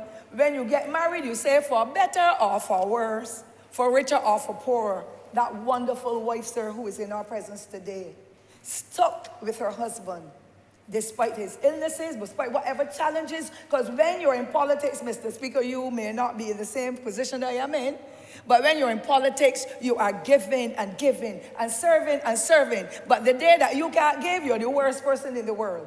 And you know what, Mr. Speaker? Many of us die as paupers. I want these young politicians in here to hear that. Many of us die, you know why? We want to satisfy. We want to give. We want them to vote for us. And they'll take that $100 that you give them for food. And then the next time, them so don't do nothing for nobody. So Leroy, I call him, did what he could. And his family supported him. His mother and others supported him in the exercise because they knew that from the heart, he wanted to serve people and to serve them with distinction. I have given him the passing grade, Mr. Speaker. And you know, it's hard for me to give a passing grade. One has to merit it for me to say. I'm going to say what I have to say from my heart without malice, but I tell anybody a spade is a spade. So I'm not sugarcoating this, and Sir Leroy can hear me from where he is, to know that I always respected and admired him and the contribution he had made towards the development of not only radio, but the constituency for which he was chosen to give his representation. It is not an easy task, Mr. Speaker. You may know it probably nearly as well as I, but I'm an old stalwart, so I hope I can set some examples, sir, for you and the other honorable members here to follow, because you do not internalize those criticisms either. Sometimes people say, I don't want to see you. You came and you made me a promise and you didn't look back. But I don't think Barbadians quite understand, and that is our role now, to be able to educate Barbadians. It isn't every job that you come and ask for from a politician to guide you that you can get. I had asked ever since about 6 years ago or 2 months ago, and I get the job. If you don't meet the criteria, sometimes that's the problem. If there's no opening and a politician cannot manage the civil service to say, I can put you in the post office, I can get you in the police, I can get you to be in whatever ministry to become a teacher, we can help to guide you through the process. Prepare your CV, make sure you meet the qualification bar, ensure that you go in with a police certificate of character that is clear, so that there's nothing that will inhibit you. But we can't call and say to the Minister of Education, I need to get whatever my granddaughter's name is into the ministry as a teacher if she doesn't meet the qualification bar. If she doesn't meet that criteria, Mr. Speaker, sir, it is impossible. So we need, as a political party and as a government, to treat to the people out there who don't understand. They go for jobs as security officers. You try to guide them through the process and then they fail the lie detector test. They can't get the job then, Mr. Speaker. We have to be more practical in treating to people. Sweet boy Leroy did what he could to assist the people, not only of St. Michael Northeast, but the people of Barbados and the Caribbean. And therefore, I wish, with my short intervention, sir, to say how really proud I am of his contribution to the development of Barbados. And finally, Mr. Speaker, there's no easy way of being married to someone for 49 years, I believe it has been. That is a whole lifetime. And you know what, Mr. Speaker? That is nearly the lifetime of some of the honourable members in here. Some of them haven't even gotten there yet. So to have that stickability and that commitment to a marriage, and that commitment to serve as a wife, as a child, as a parent, as a guardian, as a neighbor, and a family member, and a constituent, it speaks volumes of the man, Sir Leroy. But you know what, sir, too, as I close?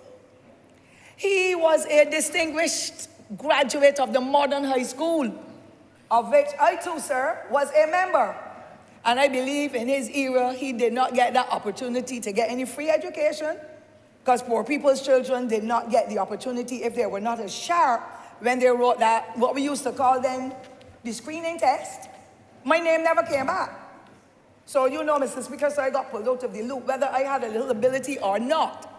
But he must have written too, but because of limited spaces at that time in our era, in the 1940s and 50s, it would have been a challenge. They didn't have enough spaces. That's why we built the secondary schools and so.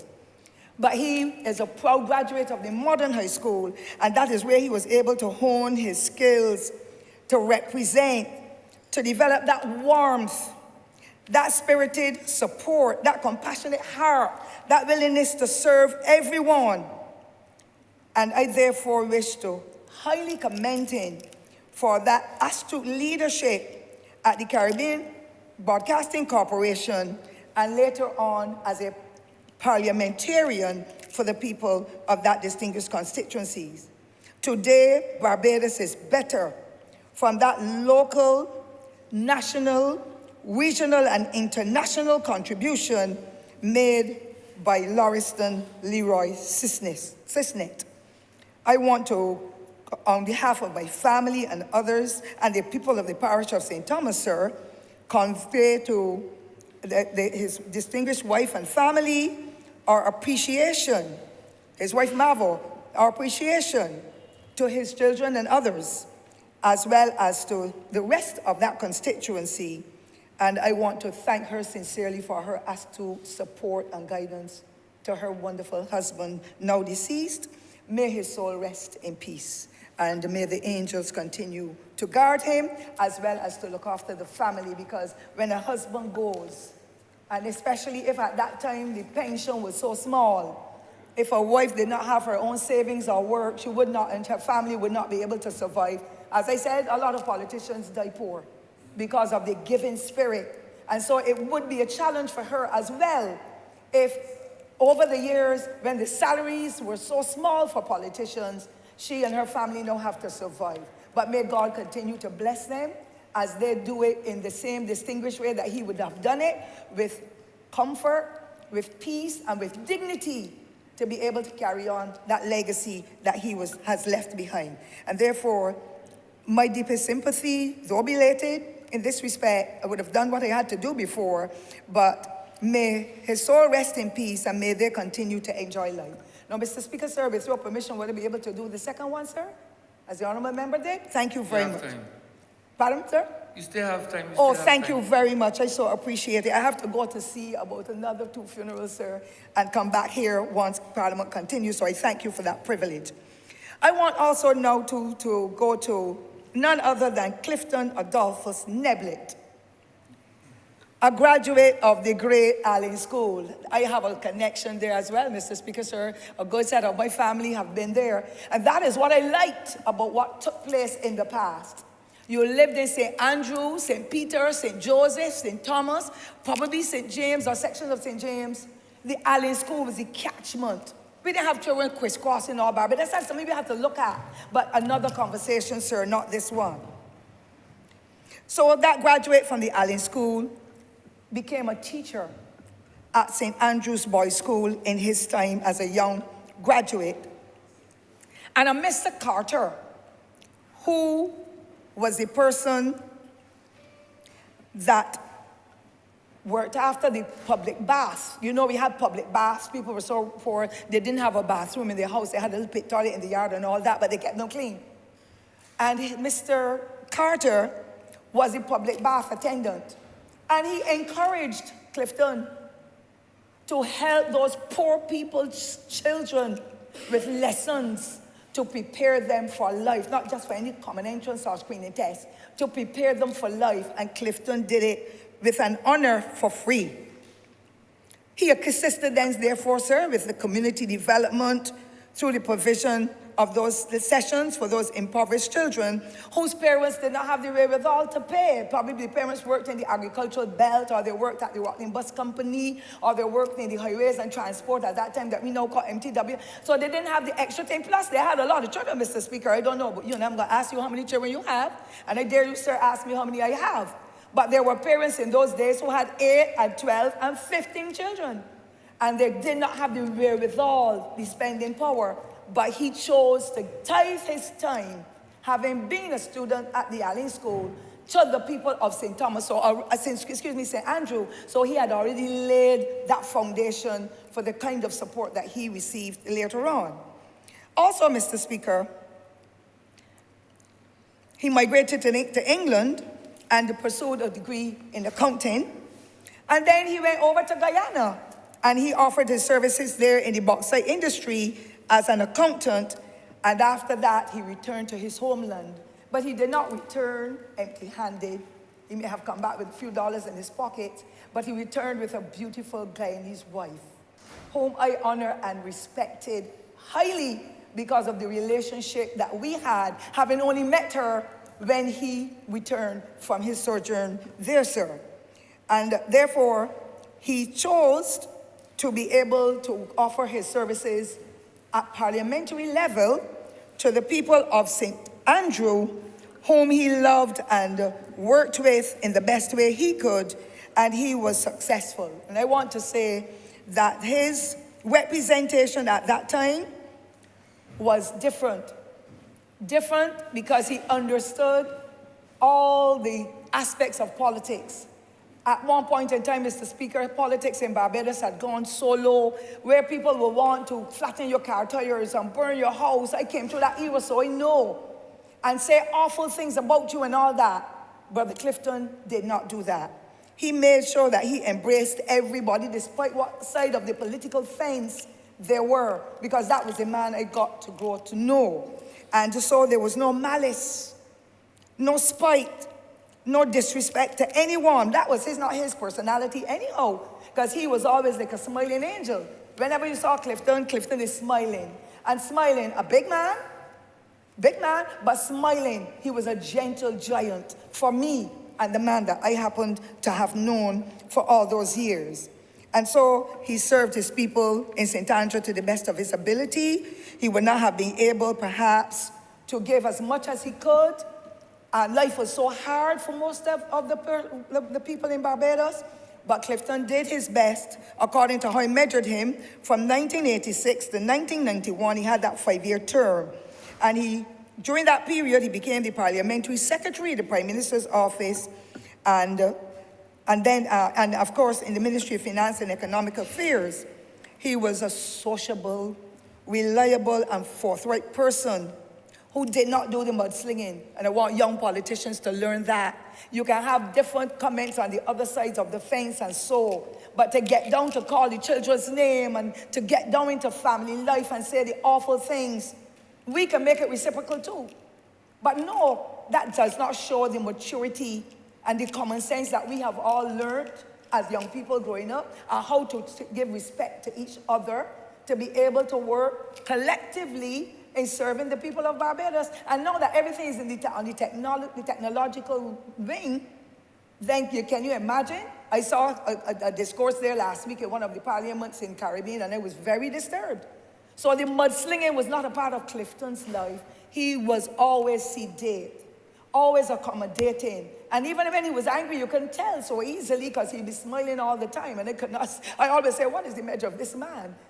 Whenever I met him with his wonderful wife, as I had indicated earlier. And therefore, Mr. Speaker, he embraced persons. He fought for their rights and their needs at every level, without fear or favor. So he, like many of us, or all of us now in here, we fight for our constituents, Mr. Speaker, and he also fought for them and their needs, and never backed down when he had to ensure that his constituency's needs were met. He would always go back at it again, like Matlock, always in your face. That was the Clifton that I knew, but with respect. And I think that that was a very measured way of him doing what he had to do.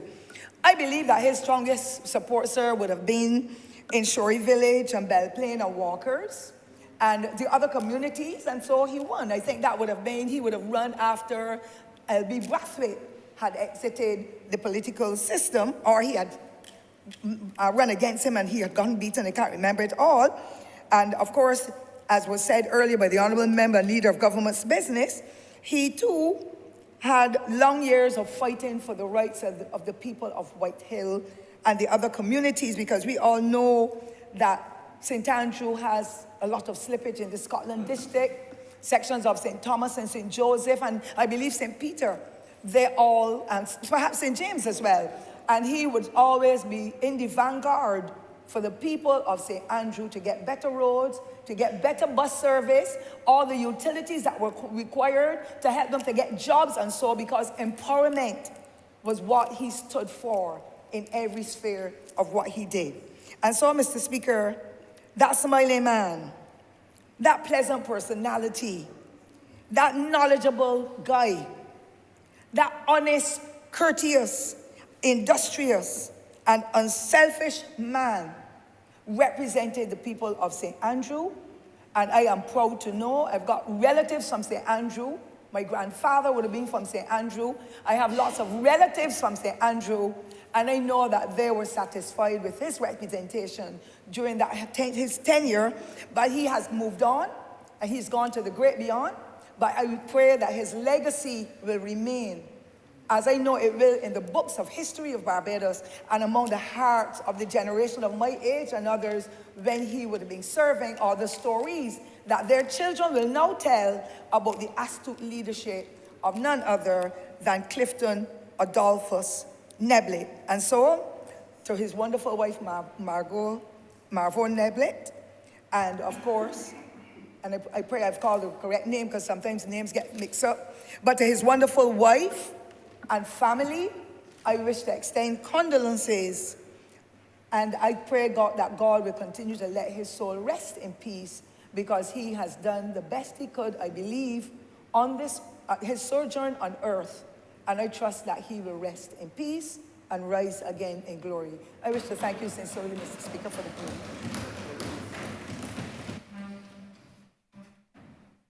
Honourable Member St. Michael South. Thank you so much, Mr. Speaker, sir. I will be relatively brief, sir. It is a pleasure for me to say a few words this morning, sir. You know, for those of us who have committed ourselves to political life, this is the reality that will await all of us. That at some point in the future, someone will get up and say a few words in our name and our behalf.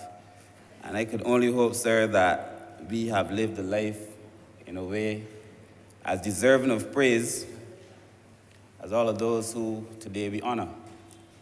And for the most part, sir, to watch ordinary people rise to do these extraordinary things is a testimony to the great country that we live in, that allows people to be able to achieve regardless of the circumstances of their birth.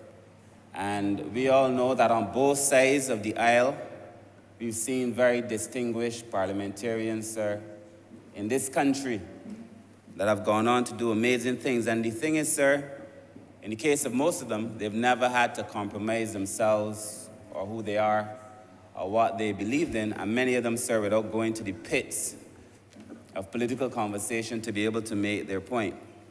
So there are many people here that I could speak on, sir, but I would believe that my mother would be upset with me most of all if I did not speak about Leroy Sisnett. And, you know, there are many things, sir, that I do in public life, but none of them would be to offend my mother. And so, sir, I wish to say a few words about Lawrenceford Leroy, or Sweet Boy Leroy Sisnett, sir, whose name I knew really only from the radio and really through my own mother. But the experiences, sir, as said by many who've spoken before, as said by the PM when she wrote her honor to him, an ordinary man, sir, raising to do extraordinary things and having never had to compromise himself to be able to do it. I do so, sir, recognizing that, I just said to myself as I was making my notes, to pass in 2020, to be buried in 2021, have all of us discussing his life in 2022, and honor him in the Parliament in 2023, is a way that men continue to live beyond their passing. Through time, over time, and we would continue, sir, to mention these great men over time, but some of us will continue to live long after we are gone, to be the subject of conversation for years and decades, perhaps, sir, long after they are gone, sir. And it is in this context, sir, that I wish to speak. I also, now having 2 children of my own, 2 young daughters, recognize that it is not easy, sir, to be in this life, especially if you choose to enter it at 35 and to try to raise children. And I could only imagine the sacrifices that he made, sir, the loss sometimes of your own parents. I now have a daughter who is 2.5, one who will be 18 in a few weeks, sir. And the things that I believe that I have missed out, I could only ask for his forgiveness, because I imagine that there must have been things too that he missed. And for all of you, all the children of parliamentarians, it must have been a difficult time, because public life is not easy. And so I want to say a very special mention to his children. I think Ryan and Gia, I'm not sure if Gia or Gia, but I hope I'm pronouncing it right. Sir, because it's not easy. And therefore, for all the children of parliamentarians who've gone before us, sir, I do know that it is difficult. And it is, you have to be extremely strong to be a son or a daughter of a politician and choose to be in this place. Like the Honourable Member for St. Michael's South East and the Honourable Prime Minister. Because my own child has told me she would never be a politician. Because you never have time for yourself, you never have time for your family, sir. And so we owe a duty to those who've gone before us, sir, to show them the level of respect that they deserve, whether they serve on this side or on the other side, or whether they never even had the opportunity to sit or to stand in this place in the first place, sir. I recall, sir, the popularity, like the Honourable Member for St. Thomas, of Leroy Sisnett.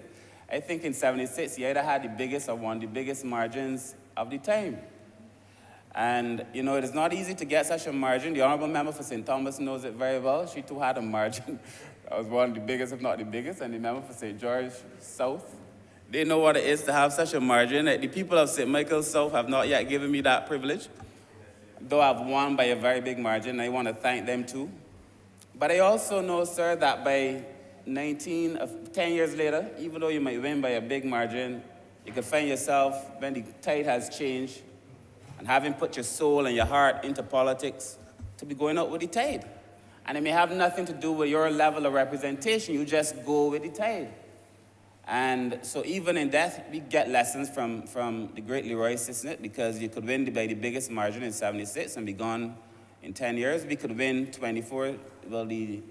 a party could win 24-3 in '86 and be gone by '94. We could win 26-2 in '99, be gone by 2008. We could win 30 seats twice, and God knows. I will say no more.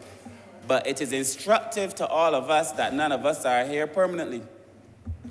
And that therefore, while we're here, we have a responsibility, sir, to serve the people, as I try to do every day in my constituency for the people of St. Michael's South.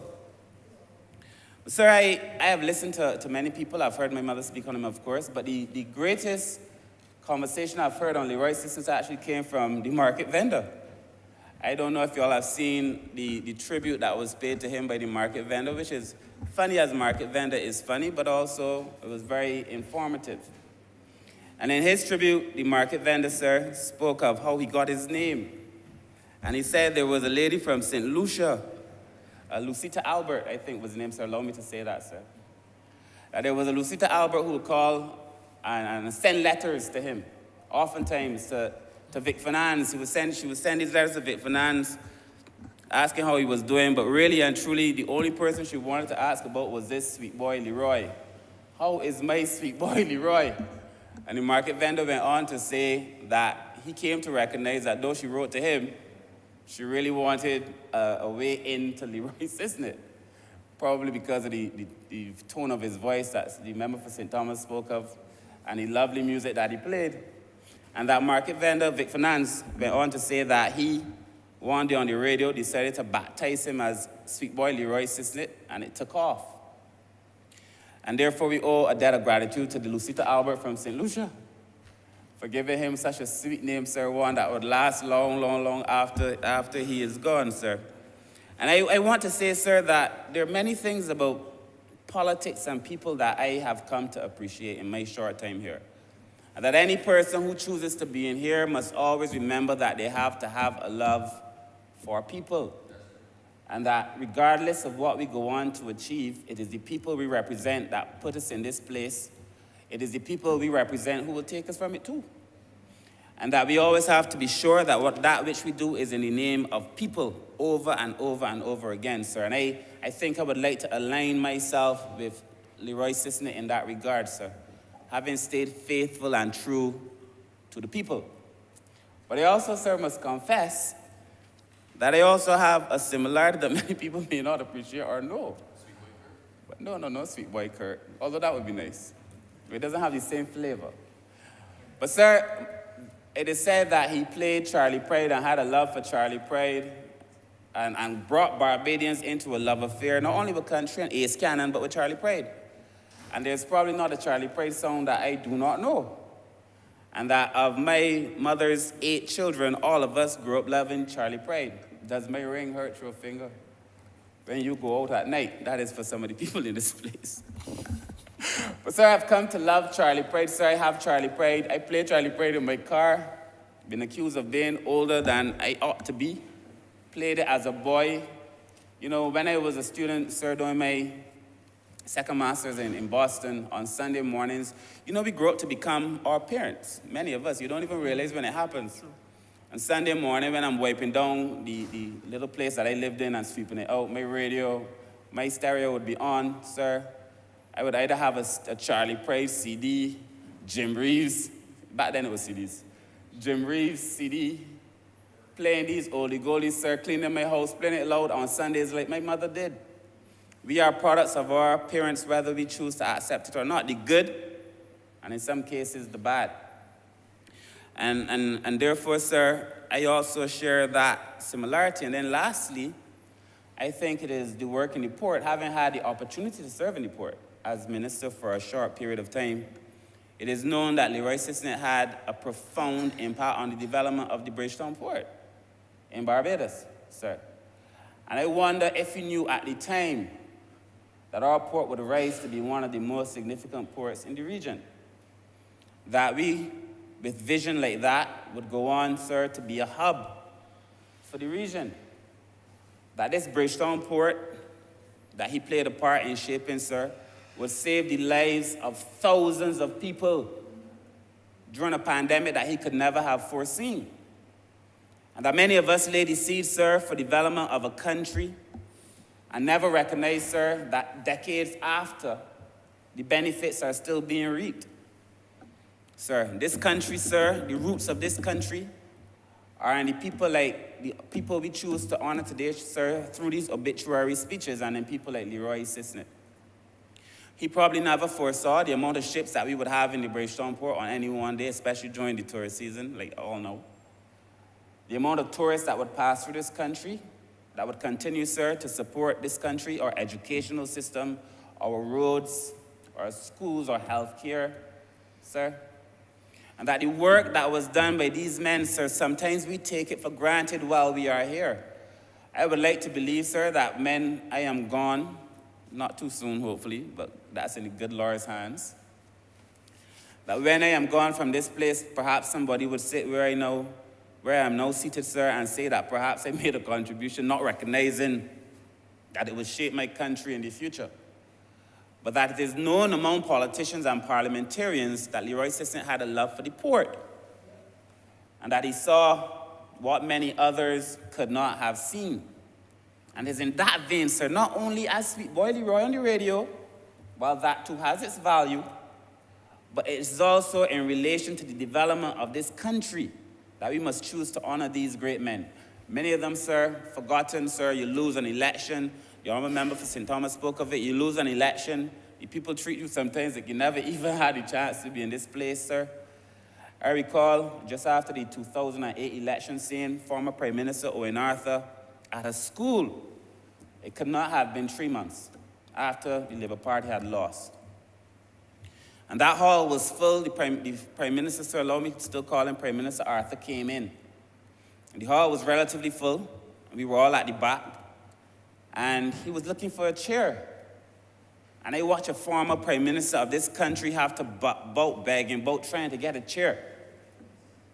And nobody got up, sir, to offer him a chair. 3 months prior, he would have been in the front of the room. We forget, sir. And I know that he must have made so many sacrifices, sir, for this country.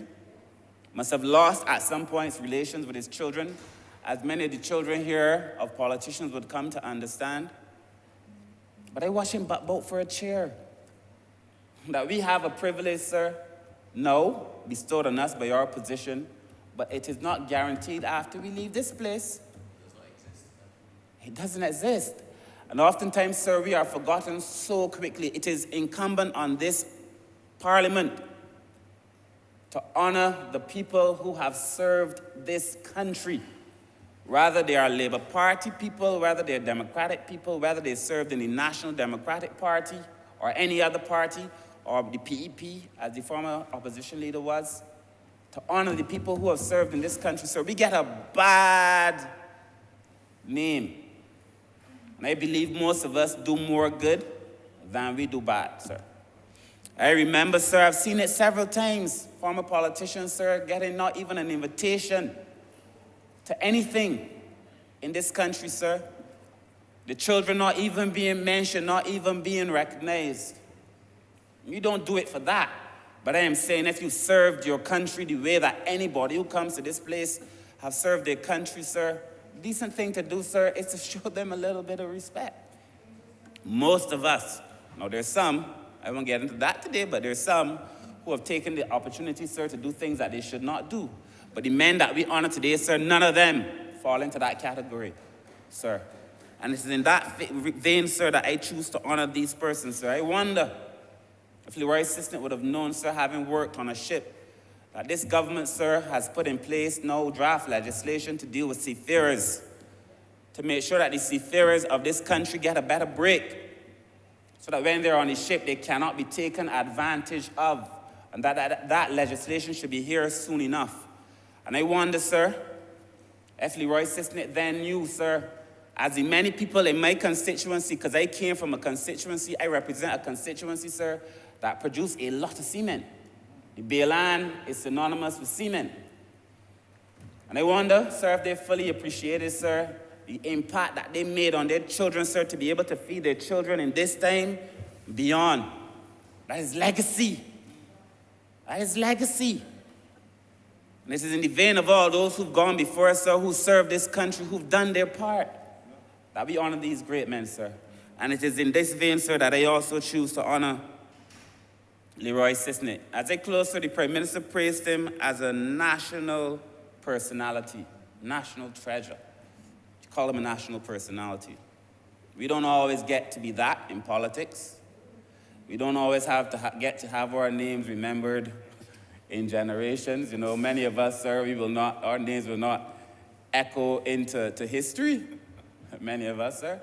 Some of us may. The Honourable Deputy Prime Minister said it. Some of us will have bigger names, bigger careers than others. But all of us, sir, we have put our blood and sweat and tears into this country. It is my pleasure, sir, to honor Leroy Sisnett, really and truly to honor all of them, sir. And I could have spoken perhaps in this way on all. But it is my privilege, sir, to honor Leroy Sisnett. I've had to listen. You know, as a boy, I really thought that I was enduring, you know. I felt like this was some ridiculous thing I'd have to suffer through. My mother and her radio being turned up to all, listening to Leroy Sisnett. Never knowing, sir, that I too was becoming part of the program. To learn to love these things that I thought I had hated, no, sir, and to become it. Playing it myself on Sunday mornings, asking my daughter if she knows these songs. Charlie Pride and Jim Reeves and Ace Gadden and these people, sir. So, sir, I want to thank all who have gone before me. I want to thank his children. I want to thank the children of former politicians. This is not an easy life. Believe what I tell you, this is not easy. Many of us, we make our sacrifices in the hope that we're doing something better for our children and lose relationships over time. I've tried to maintain mine. Many people who've gone before me, actually the Honourable Member for St. Michael Southeast, her father, told me when I came into this place, no matter what you do, do not lose a relationship with your child. I only had one then. Do not lose a relationship with your child. And I've tried, sir, not to lose my relationship. As I'm sure, sir, that you tried not to lose your relationship. But it is not easy. And it is in that vein, sir, that I wish to thank those who went before us.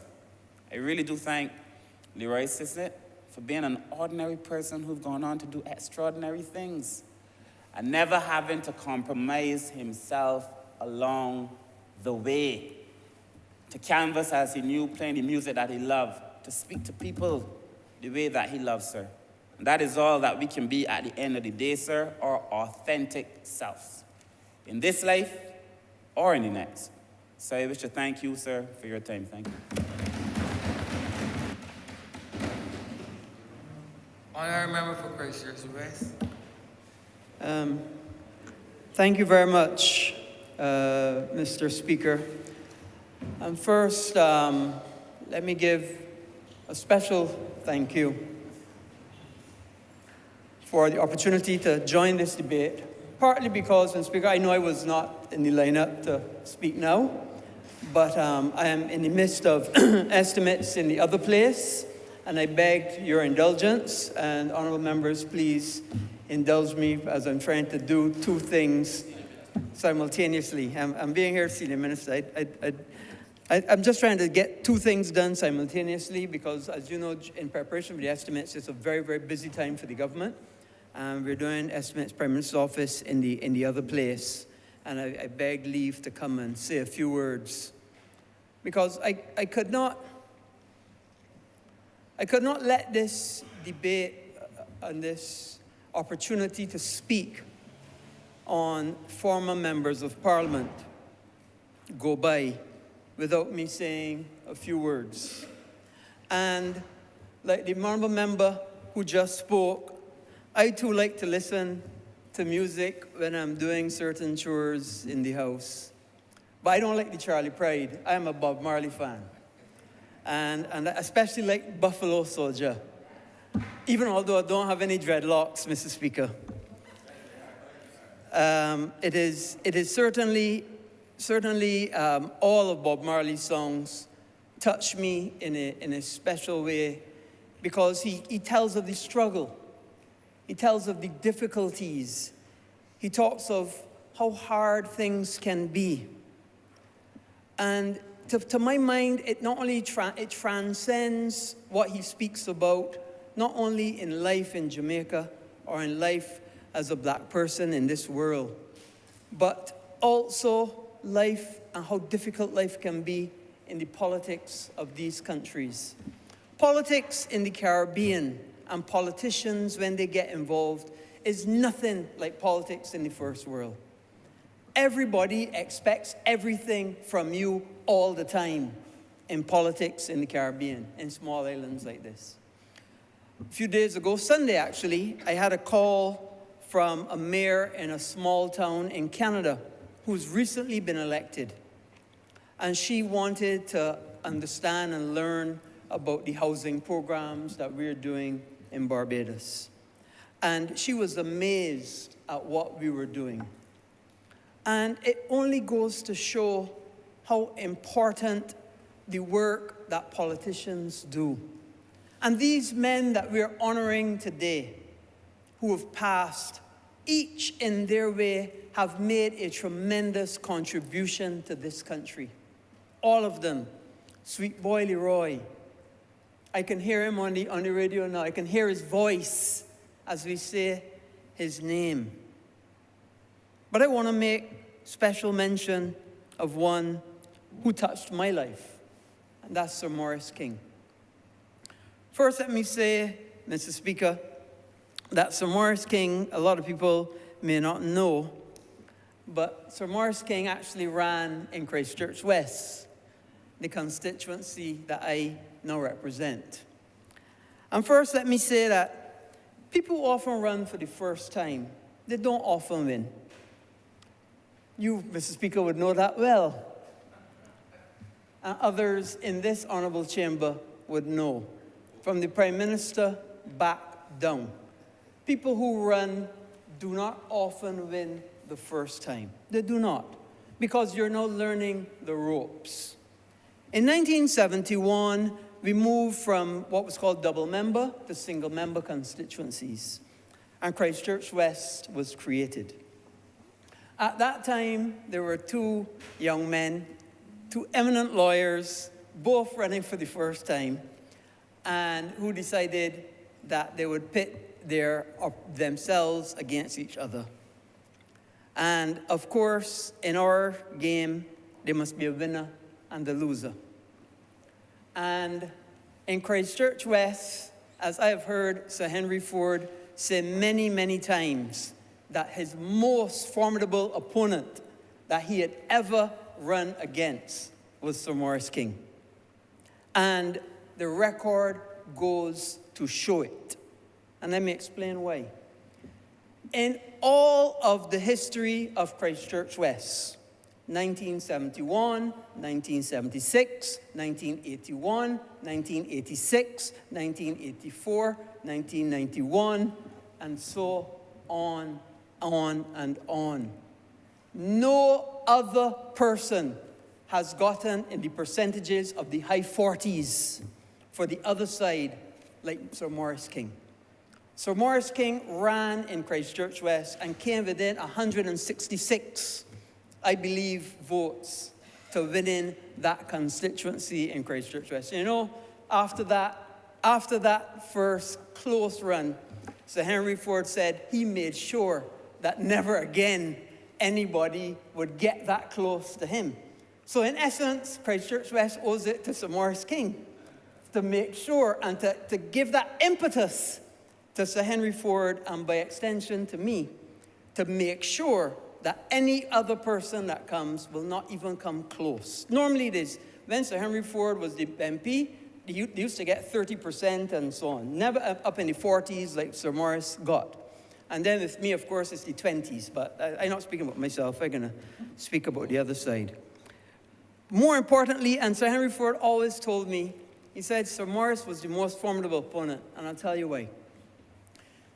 Sir Maurice and his canvassers would go into the Rockley area and the Navy Gardens area and the Blue Waters area. You know that demographic.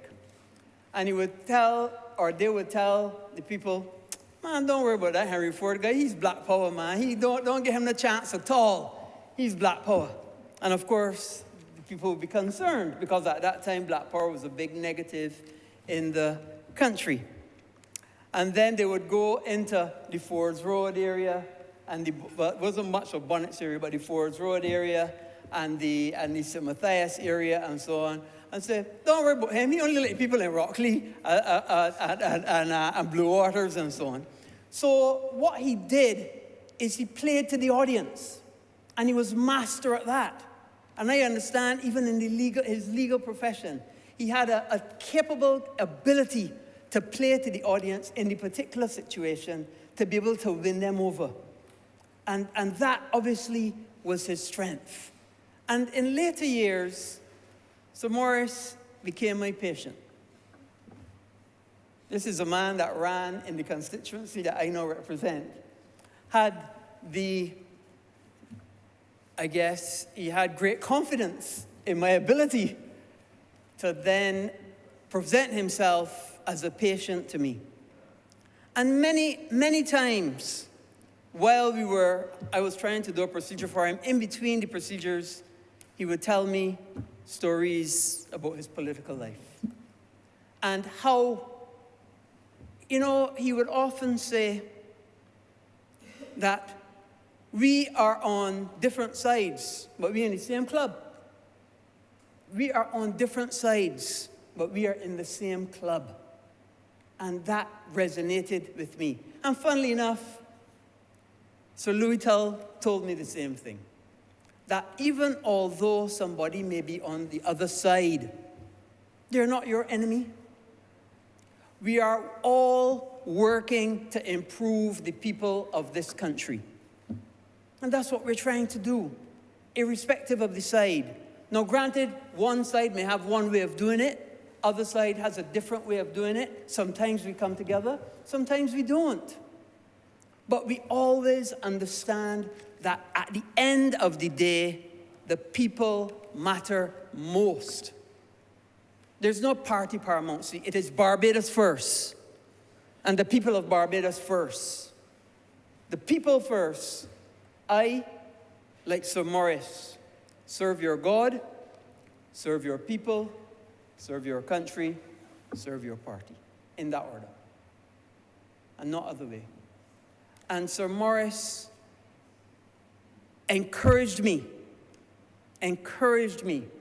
whenever we met to continue to do the best you can for the people, each and every day. And he often said to me, as you know, there's no money in politics. There's no money in politics. But you know what there is? There is a pride to know that you have made a difference and contributed to your country. And at the end of the day, that is what the honourable members that we're speaking of who've passed wanted to do and did. And that is what all of us in this honourable chamber strive to do each and every day.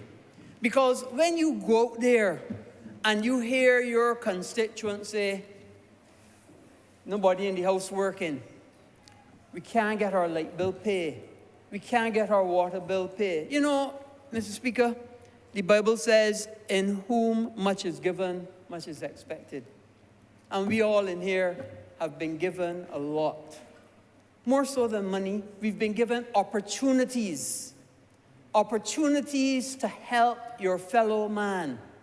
Opportunities to make a difference in the communities that you live in or that you grew up in. And there's nothing greater than that. There's nothing greater. So Morris made a fantastic contribution in Christchurch West Central. And then he was followed by Joegel, who's also passed. Another friend of mine sat right next to me on the back bench for years. And he too followed on from Sir Morris and continued to serve the people of that constituency, the people of Silver Hill and Gall Hill, and all through that community. And at the end of the day, that's what it's about. When we go out there and ask people to support us and to give us a chance, it's because give me a chance to help you. Help me help you. And that's what we all try to do.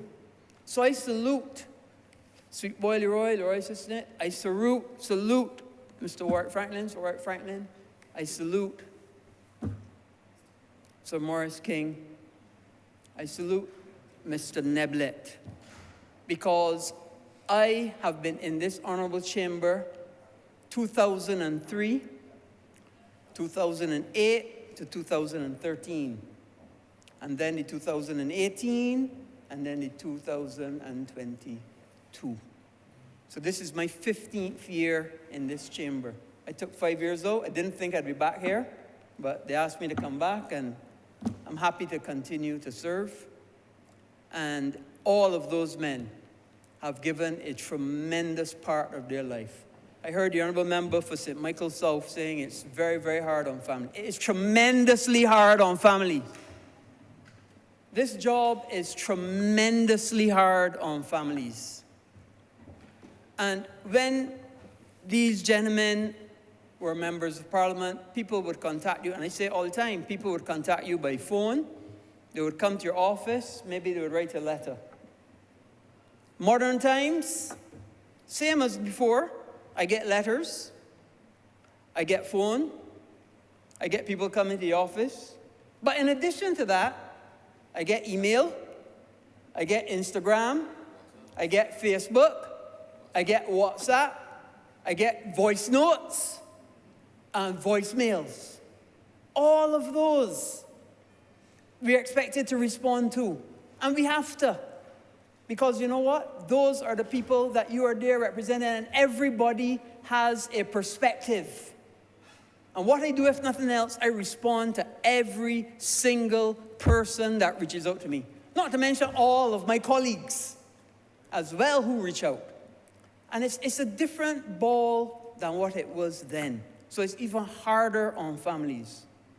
But it means even more diligence, more commitment, and more hours. These men have made a tremendous contribution, and it is on their shoulders that we stand to emulate and improve what they have done for this country, and at the end of the day, just make it better for our people. Mr. Speaker, I'm obliged.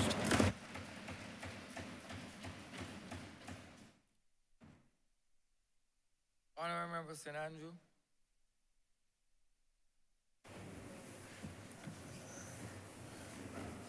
Good afternoon, Mr. Speaker. I too want to add my voice to the tributes this afternoon to these 4 former parliamentarians who, as we have learned this morning, have given so much to this country and has given up so much and has sacrificed so much so that the persons that they are to represent could have a better life, better conditions. Mr. Speaker, I want to share 2 quotes this afternoon before I start. The first one goes, "Only a life lived for others is a life worthwhile." And the second, "I don't know what your destiny will be, but one thing I do know is that the only ones among you who will really be happy are those who have sought and found how to serve." Mr. Speaker, I believe that this captures the essence of public life, of public service. It's about engaging in civic life. It's about seeking to improve persons within your society. It's about promoting the general welfare of people within your communities. And that's why I can easily, even though I do not know any of these former MPs, these former parliamentarians personally, I can honor each and every one of them because I know, because I've been there now and I've seen it, that public life in this country is a sacrifice. It is a sacrifice. And I know that regardless to if they were there for 1 term, 2 terms, or 3 terms, that they all made some kind of contribution to this country. And so I want to focus this afternoon on the parliamentarian who would have served in the constituency that I now represent. Because, I've said it before and I'll say it again, those of us who have served in rural communities, rural spaces, I believe have had it much harder than perhaps some of our colleagues within the urban corridor. I believe because we have the same issues that each and every one of you have. But those issues are compounded by challenges as it relates to infrastructure, as it relates to the geographic characteristics of the land that we live on, we have issues that are unique to the rural space. And Mr. Clifton Neblett, he was an MP who stood up and represented one such rural space. Now, Mr. Neblett was born in the village of Borden, St. Andrew, where he attended the Borden's Mid School before moving on to the Allen School. As the Honourable Member for St. Thomas alluded to, most persons who grew up in St. Andrew attended the Allen School. It was convenient and it was easy because of some of the issues they would have had with transportation. It made sense for those persons to attend the Allen School, which I am sure Allen Lions would want me to remind you is on par with, let's say, the Commonwealth School, for example. Yes, when I was in another ministry, I would often facilitate transfers from Allen to Commonwealth, from Commonwealth to Allen. All I remember, you treading on hallowed ground. Be wary, sir. I'm just saying. Just thought I would let you know you're treading on hallowed territory. I'm speaking facts, Mr. Speaker, sir. I'm sorry if I offended some of my colleagues. I can just speak facts in this honorable place. Your word to the wise is enough. I shall move on. So Mr. Neblett would have attended the Allen School. And on leaving school, like most teachers, most young persons, he would have sought to give back to his community. And he became a teacher at the St. Andrews Boys' School, now the A. DeCosta Edwards Primary School. He taught there for a number of years. And as I said, as most teachers in impoverished rural communities, where many young persons did not have access to education, did not have access to resources to learn, Mr. Neblett would have taught private lessons. Now, I do not know his fee structure, but I believe, based on what I would have heard and researched about the man, that he would have taught those classes for free. In many cases, persons had no money to pay for lessons. But in those communities, if you come across a young person who was bright, who showed promise, there was always someone who was willing to make that extra effort to assist that young person, to teach that young person. And in the countryside, that was often the case. Because and maybe more so before my time, you grew up in a large household, persons would expect you to continue in the same vein as your parents, your mother, your father. Many of them would have worked the fields in those days. And not that their children were not capable, they were not bright, but in many cases, parents could not afford to send children beyond secondary school. And even so, if that child had the potential to get into secondary school, sometimes those parents struggle to pay for the resources in terms of the books and pens and pencils and rubber, all such like that child could continue its education even beyond that. So in many cases, in our communities, persons step up and they gave of their service for free. And I believe that Mr. Clifford Neblett was one such person who gave for free his services to the people within that St. Andrew, Bordens, Walkers, Belle Plaine community.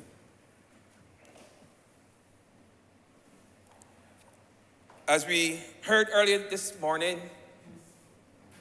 he later traveled to England, where he studied as an accountant. And it was his career as an accountant that led him to Guyana to work within the bauxite industry before returning to Barbados. The year was 1986. where Mr. Neblett would have presented himself as a representative for the constituency of St. Andrew. In that election held on May the 28th, 1986, he defeated L.B. Braffett, who was the sitting member of Parliament for the past 10 years. He was a member of the Barbados Labour Party. He was defeated. I believe that Mr. Neblett won 57% of the vote at the time, but he became the member of Parliament for the constituency of St. Andrew. And being a resident of St. Andrew, he understood many of the challenges that the people in the community face. He had a first-hand knowledge of the poor bus service, the deplorable conditions of the roads at the time. And we're talking about the 80s here, 80s, early 80s, into the early 90s. So he understood what was going on in his community because he lived that experience every day. So it is no surprise that I would hear, even in this place, that he, in his speeches in Parliament, in his debates, he would always speak. He always speak out for the people of Shorey Village, White Hill, the people of Bordens. Interestingly enough, his successor, my predecessor, and now myself today, we are still speaking out for persons in those communities. And even as I work every day as a St. Andrew MP, every day work hard to see that those concerns about transport, about land slippage, about infrastructure, see that those things become concerns of the past. I know that I'm not working against the forces of man alone, but in fact, because of the nature of St. Andrew and the topography and the geology, that I'm working against a veritable force of nature. That is the reality of St. Andrew. Any person who steps up for public service in St. Andrew knows that they have to work very hard, extra hard, because we are working against the forces of nature every single day in that part of Barbados. He did it, my predecessors did it, and now today I am doing it, so I feel it. I know what he went through. Mr. Speaker, as I said, Mr. Clifton Neblett, he would have won the general elections in 1986, and he would have served until 1991, and during that period, he would have served as parliamentary secretary in the Prime Minister's office, and which at the same time was the Ministry of Finance and Economics. But his passion was always for the people of St. Andrew.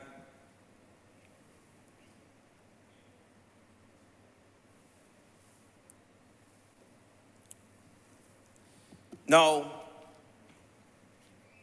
just to speak directly to the family, I think I can attest to the sacrifice. I've been in this thing 1 year as an MP and working on the ground for 4 years, the sacrifice, and I think I'm at the end of the honeymoon period where I can see the strain is beginning to show on my family, often being away, being in the community, being called at all hours of the night and the early morning the wee hours of the morning, having to jump out of bed at 2 o'clock sometimes and dash into my car and into the community, or being called at midnight to be at some event, or being invited to every event and making every effort to attend every one. I've been through all that, and I know that causes a strain on family. So I know what the family would have been through. I know what the wife and what the children, and even not only for Mr. Neblett, but for all of the children and the relatives of former MPs, and some of you MPs today, I'm sure your families are complaining every day about you being away too much. So yeah, for those lucky few who don't have that concern, God bless you. But for most of us, it is a real concern. So I want to thank the families, the family of Mr. Neblett and the family of the other 3 former parliamentarians that we are honoring today, because I know what you are going through. I believe the member for St. Thomas alluded to the fact that Mr. Neblett had a pleasant personality. Now, I can't claim to know him personally like she did, but I know the sense, how people view him and perceive him in St. Andrew.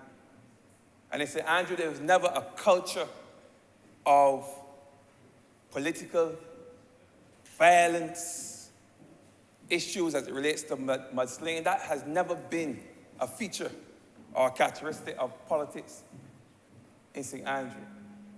It was not this case with Mr. Neblett. It was not the case with Mr. George Payne. And it has not been my experience.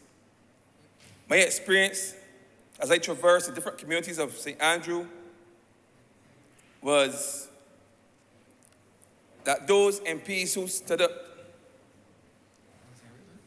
were mainly concerned with the improvement of the lives of the people in those areas, in those constituencies.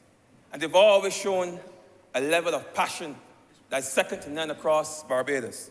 You have to be. You have no choice when you're a MP for St. Andrew. So I know how hard it is when, firstly, you lose most of the time that you could have spent with your loved one to politics, and secondly, when you lose that person to death. And death is usually not a good experience. And for my own personal experience, it's a loss that sometimes we never, ever really get over. But I can only hope, as I close, that the family of Mr. Neblett and the family of all the other parliamentarians that we are honoring here today can take some solace in the knowledge that what they have done have contributed to a better Barbados, and a better Barbados for all of us. So as I close, I just want to encourage the peace of God and encourage the families just to hold on. We owe you all a debt of gratitude. Barbados appreciate and is grateful for what your family, what your husbands, your fathers, your brothers, what they have done. And I personally, as speaking on behalf of the people of St. Andrew, we want to extend my deepest condolences to you, the families here assembled, and those listening on social media. May they all rest in peace and rise in glory. Mr. Speaker, I'm obliged. Honourable Prime Minister.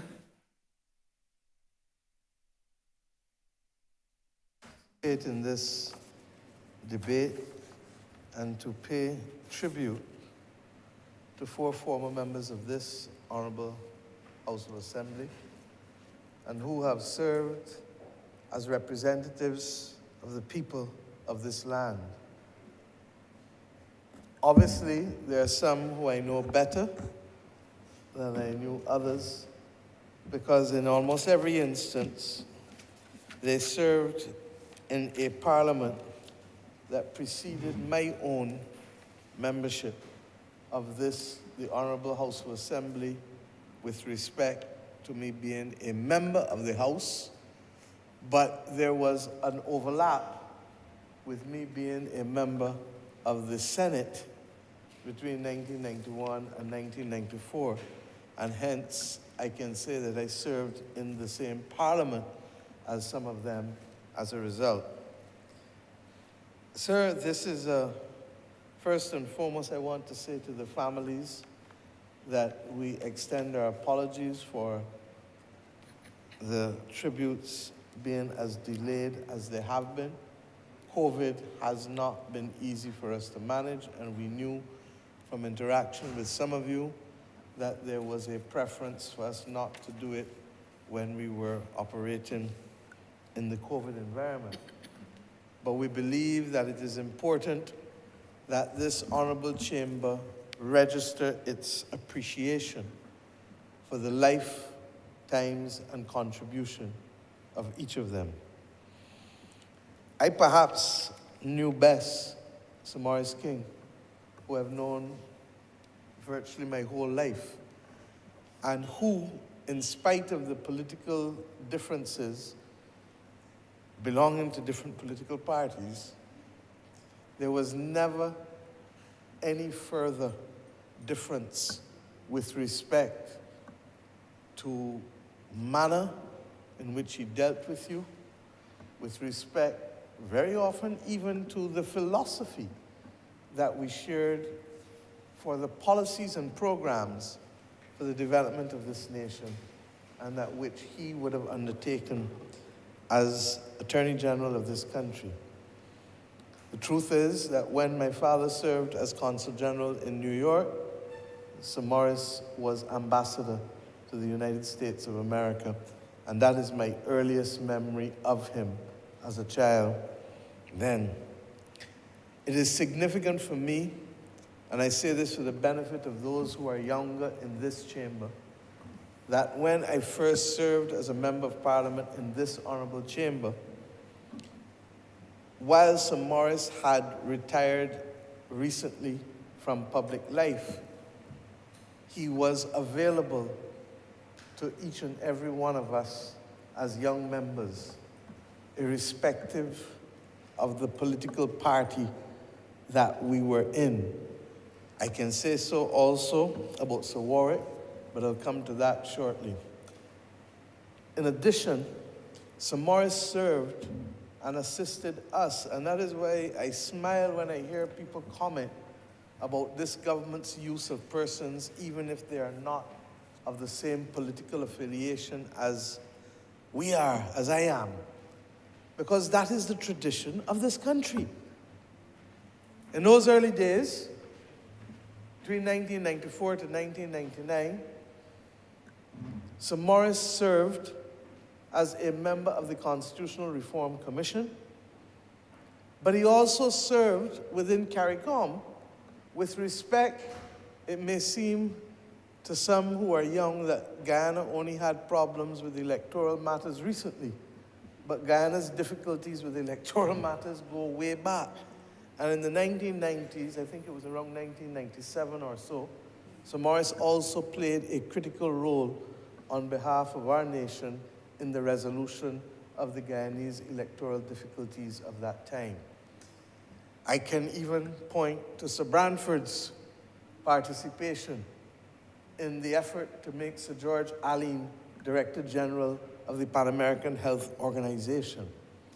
I say these things because when it came, for example, even to the establishment of the Caribbean Court of Justice, there was no division in this parliament or between the political parties as it related to our ability to establish that critical institution that is now, thankfully, our final court of appeal. And I believe that the manner in which Sir Morris in particular, and Sir Warwick and others, and on our side as well, those who would have passed, Sir Harold, Owen Arthur, I can go on, Sir David, there was a complete recognition that in spite of the partisan political differences, which clearly became acute and sharp in an election, that we were all Barbadians, and by extension, Barbadian nation builders. If there is one message to go from these tributes today and those that will follow shortly, it is that we must guard jealously that legacy that allows us not to divide on matters of fundamental national import or on matters of regional and international importance. And these persons who invariably served in the first generation or two after independence left that as a legacy for us. We must not become so embroiled and personally involved in the fight for political victory at the level of this chamber that we forget that we have responsibilities together as Barbadians. Sir Morris, as I said, participated in the Constitutional Reform Commission and even gave a minority report. And that is also evidence of his independence of thought and his capacity to be able to reason out why he held certain positions and to be able to make it clear that this was something that was important to him. In the end, he was also strong in his view that the 8% pay cut was consistent with the Constitution legally. And in the end, the courts bore him out. But we took a different position philosophically that we should not want to have that repeated again, and hence the constitutional amendment that came thereafter. But as Attorney General, in his advice to the government of the day, he was solid in the advice that he rendered to the then Prime Minister. With respect to Sir Warwick, I admired him and did not know him as well, but admired his capacity to master and be a clear political strategist and mobilizer of class that made all the difference to the fate and fortunes of the Democratic Labour Party across not just that early group that he would have joined under the leadership of the Right Excellent Errol Barrow, but as he continued as an elder into the institution. You could not be a student of politics in Barbados and not appreciate the value of Sir Warwick in guaranteeing the electoral success of the Democratic Labour Party, particularly in the southern part of this country. But I must say to you that equally, the graciousness of Sir Warwick was perhaps exceeded only by his wife, who is Grace by name and nature. And I can say that once again, in spite of the political differences, that there was a warm embrace and a gentle form of guidance and mentorship, even when we disagreed on matters. And it is the kind of almost godfatherly existence that these gentlemen, and I can say the same thing about Clifton Neblett too, even though I did not know him as well, because Clifton Neblett reached out and was always very gracious and always very encouraging, particularly to me as a young senator in this parliament. And I may have been a senator, but I think I spent every week in the House of Assembly, in spite of being in the other place in those first years when I became a senator in 1991. And it was because I felt that if you're going to learn the craft and if you're going to understand the institution, you can't only do it by reading Mays or the Book of Practice and Precedent from the Australian House of Representatives, that you needed to see it in action. I can remember even the night of the no confidence debate against the then Prime Minister, Sir Lloyd Sandiford, sitting in the gallery, watching firsthand. I can remember so many other debates as to the worthiness of who should and shouldn't be appointed as a Governor General of Barbados. I can tell you that in those days, the sharpness of the divide in the floor was not extended to the dining room or to the other parts of the precinct of this Honourable Assembly. And I say this not so much only for the benefit of the families, but hopefully for those who are young still in age in this Honourable Chamber and who understand that they need to preserve a legacy, because where there is respect, it means that there is always the opportunity for conversation and for us finding common ground to fight the big battles of our time. With respect to Mr. Neblett, as I said, I didn't know him as well, but I always found him to be a decent and engaging gentleman. And gentleman is the word that I will use. Quiet, but nevertheless willing to engage and to offer perspectives that made all the difference. People who say that it is easy to be an MP have clearly never walked the path or never been part of the family of being an MP.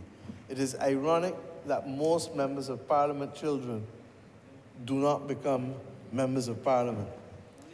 Their grandchildren tend to become, because the grandchildren relate to their experience as an MP or as a cabinet minister with romanticism.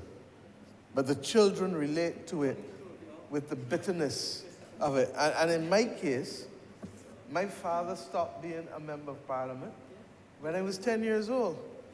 And I still remember the night when he came home and indicated that he was resigning. And he said to us at 10, he says, I cannot be a good father, a good husband, a good MP, and a good lawyer. And I've determined that I'm not prepared to let my family suffer. And I obviously have to work to support them. And people will make different decisions. And those words have never left me, nor equally the experience of what it is. But I was fortunate enough to be young enough not to be impacted in a way that those who are teenagers tend to be impacted, because the absence of a parent in those critical years, and I say so looking into the gallery, knowing and empathizing that in some instances that has been the case, regrettably, with too many. And this is more so in a small society where people can be sometimes a little harsher and cruel than they should be. Division of political positions do not make people ogres. And we need to remember that, and we need to reflect that in our behavior as we relate to each other. I've left Leroy Sisnett for the last, because I am the successor to the people of St. Michael Northeast for this Barbados Labour Party to Leroy Sisnett. And I'm not going to tell you that it was always easy, because the truth is that when I first came in, Leroy didn't want to leave at the time, and therefore there was an adversarial relationship initially. But once again, the lessons of life show us that how we start do not have to be how we end.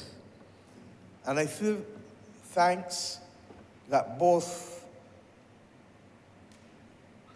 Leroy and myself were able to overcome that difficult start by working together in the interests of the people of St. Michael Northeast, whom he continued, obviously, to have a warm relationship with.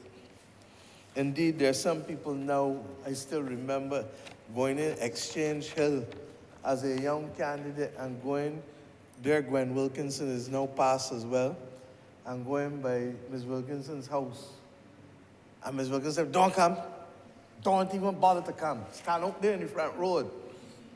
I said, I haven't even introduced myself to you. She said, I hear about you, don't come.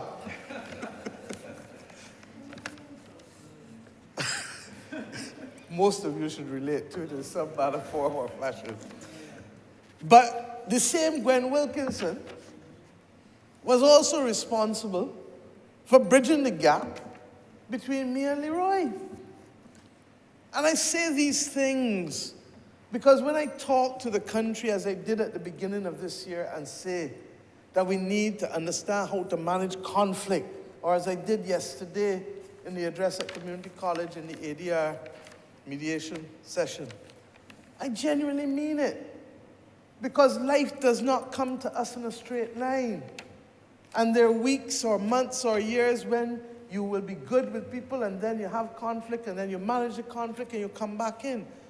But if people believe that the resolution of conflict can only be through violence, and worse still, weapons that don't admit of much error. I made the point yesterday that before in this country when people pick up a 2x3 and hit somebody, we didn't want it to happen, but they had a chance of surviving it. But when you pick up an automatic weapon and you start letting go of bullets, the chances of survival are much, much, much, much less. But I make this point because in the end, sweet boy Leroy became a good friend. He started his career as a merchant seaman and then transitioned to use the talent that the Lord gave him, his voice. And that, combined with his love for country music and his love for people, led to him being a charismatic character.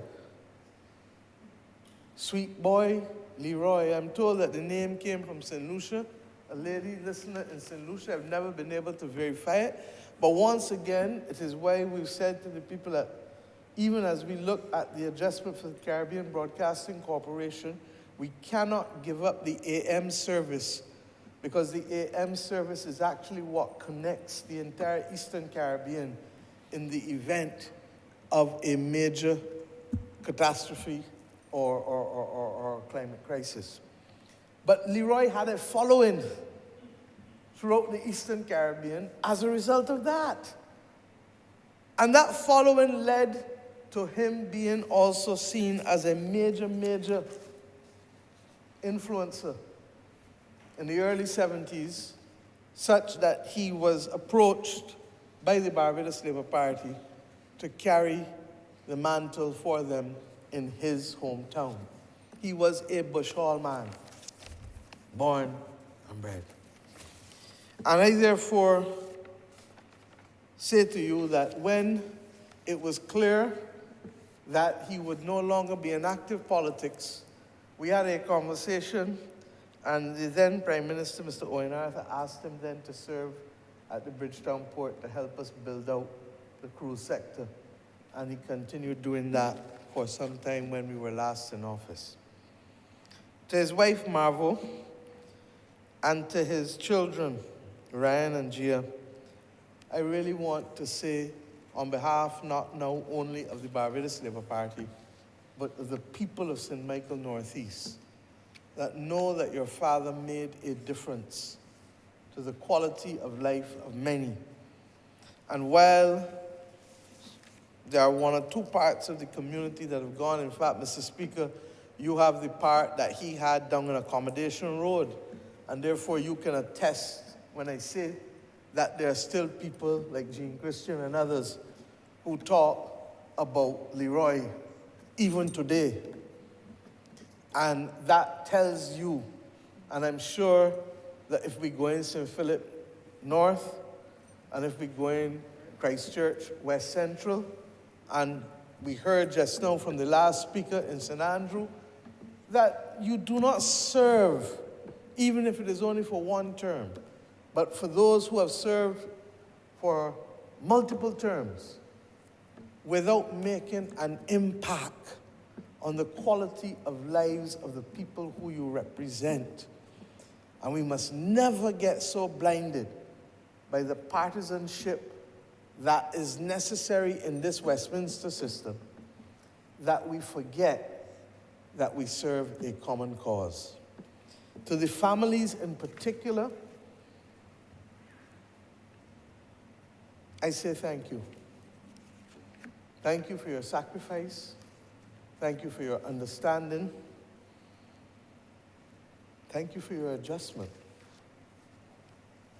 Because in many instances, you've had to adjust both during their lives and even after in their death. And this Honourable Chamber, therefore, does its duty to you today to ensure that their memory will be found not only in their speeches in Hansard, but equally in the reflection of those of us who stand today as grateful successors of their legacy in the preservation of our democracy. Thank you.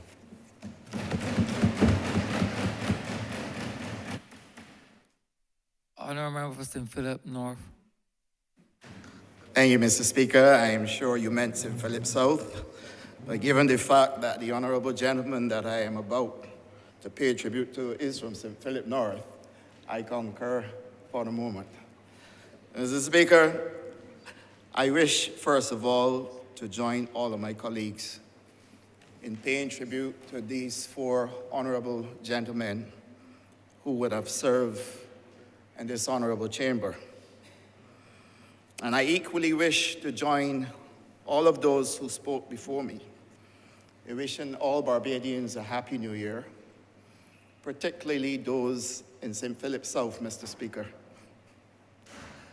And I do so knowing full well that I have to find a way to utterly and completely dismiss all party tribalism if I am to do justice to the tribute that I'm about to make to Sir Warwick Franklin.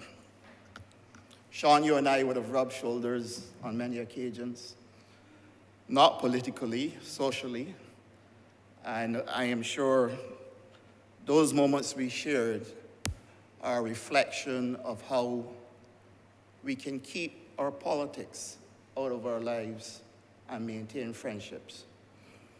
St. Philip, for me, is perhaps the best example of where family means more than politics or anything else.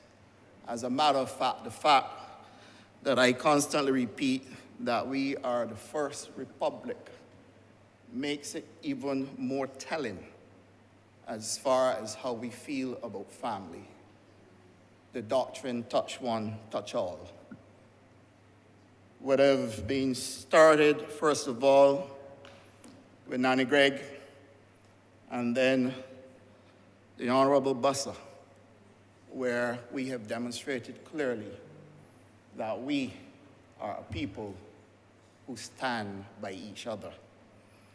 And so, Mr. Speaker, I believe that in tribute to Sir Warwick Franklin, I will have absolutely no difficulty in, first of all, declaring that because of my political moorings and my foundation, as a little boy, growing up in Church Village, where Brayton, where Sir Warwick was born, is about a short distance away where we could easily walk. I would venture to say, if you're good enough, it could be a stone throw away.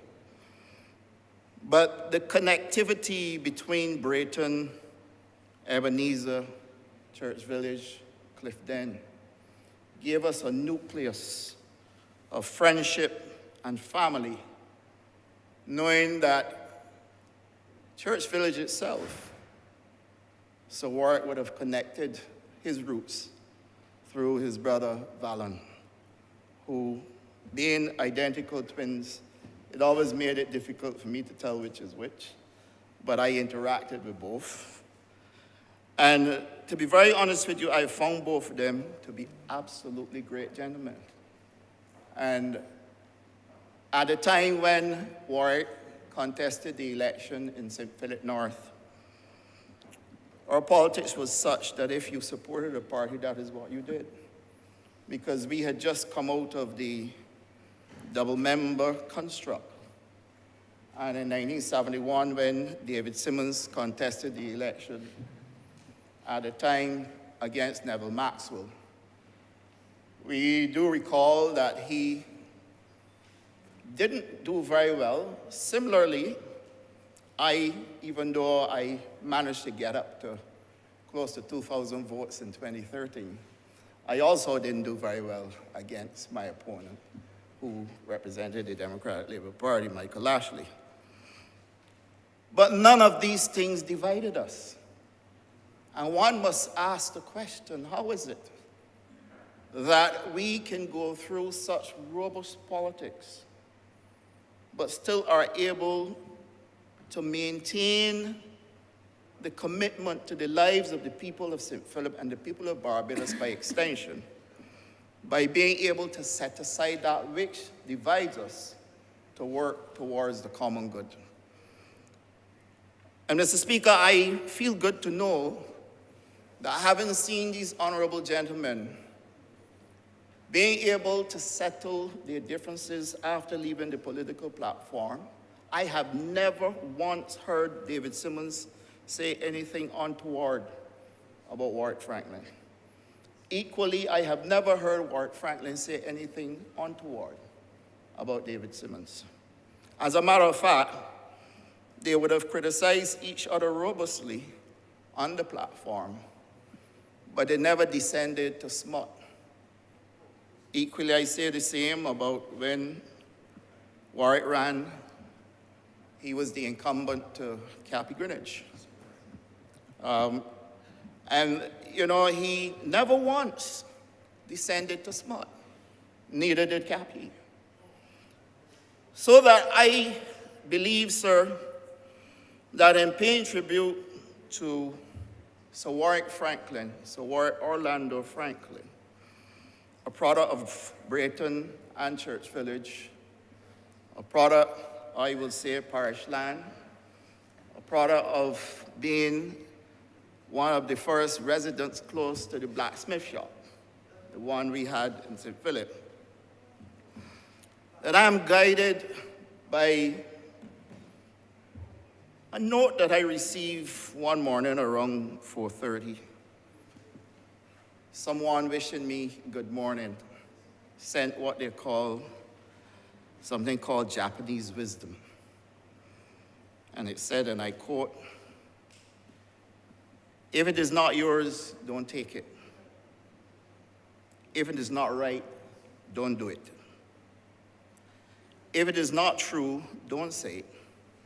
And if you don't know, shut up."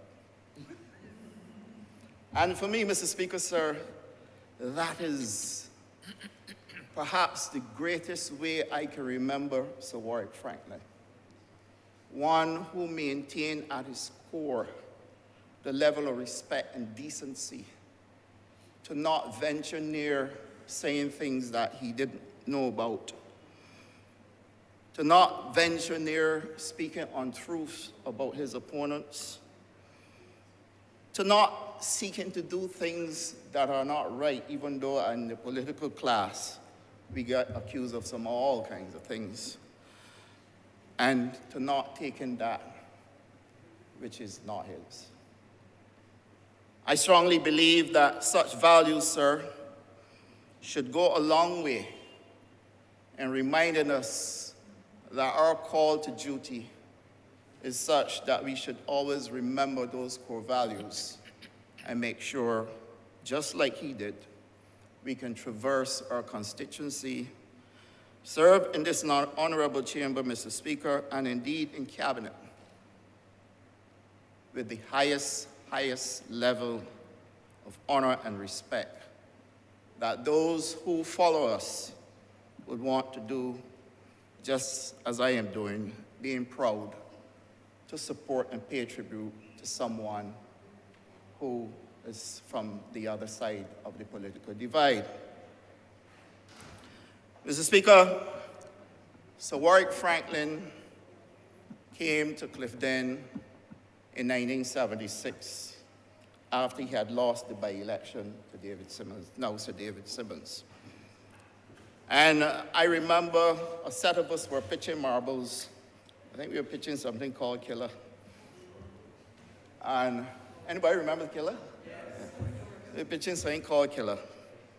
And he came up to us and we were not interested really in no political discussion. But the way he and Valen came and introduced themselves, we paused to listen. And at the time when he came, there was a very, very powerful movement going on right across the globe, something called Black Power. And he sought to give us some coaching on how Black Power can influence the world and the way the world is going with Black people wanting to be more enfranchised. And how we can modernize the system, Mr. Speaker, to address or assuage the concerns of Black people. We're little boys, While at the same time giving all of them a chance to either make it by not running afoul of the law, or making the law such that it is adjusted to suit what is required for us as little Black boys to make it through. And given the fact that at her age, the institution called DOS, which is where we kept boys, wasn't far away, he started then to speak to us about the things that young boys will be confronted by. And I remember it to this day. He said drugs. Drugs is one that you're all going to have to battle with because you're from a village, you're poor people. And many of you who do not pursue excellence in education will have to find a way to make a living through other means. I remember the conversation. And he said, this thing about marijuana, you know it wrong. This thing about marijuana is wrong. Marijuana is not illegal. They make it illegal to get at you all. None of us were smoking. None of us. But the conversation was one about how we can adjust a system to suit those who you can clearly see may become victims of that very system if they do not have a chance at academic excellence. And that, to me, means more, Mr. Speaker, than anything that any politician has ever had to discuss with me. It is indeed ironic that I'm the very minister that came to this parliament and made medical marijuana legal in Barbados. So, Sean, maybe whatever was left on me, it didn't fall on deaf ears. And in his pursuit of excellence throughout the constituency, he maintained very good relationships with all people across the entire political divide. Those who he can help, he helped, and those who he couldn't help, he just told them up front why he couldn't help. I recall being a young man working in the travel trade, and from working in the travel trade at Sir David's sister, Janet Graves, I think, apart from the Honourable Prime Minister, I probably met almost all of those honourable members who have served in this chamber. Because at some point in time, I either rendered professional service to them or was able to rub shoulders with them when they came by. And that's a long history that perhaps has a lot to do with me standing in this very honourable chamber. Yes, indeed. So, Mr. Speaker, Sir Warwick Franklin was one of those individuals when I got into my own business. He, at the time, was Minister of Agriculture, and I will speak a bit about that, too. He came to the office knowing me as a resident of St. Philip North. And he came to do his business himself as a minister. Unheard of. But that was to show that he's letting me know that if I am a constituent of his and I've started a business, the one thing he wanted to do was to come and let me know that I have his support. That also resonated with me and will remain with me forever. Mr. Speaker, Sir Warwick Franklin took Barbados to new horizons in agriculture as well. First of all, he's one who got us on to the WTO program. At the time of our existence, when he was a member of Parliament, sugar was king in Barbados, and cotton also was doing very well. But we had seen that changes were taking place in the world that were about to challenge any Minister of Agriculture, and indeed challenge any government. I do recall that back in the 70s, Barbados started to see slippage in agriculture.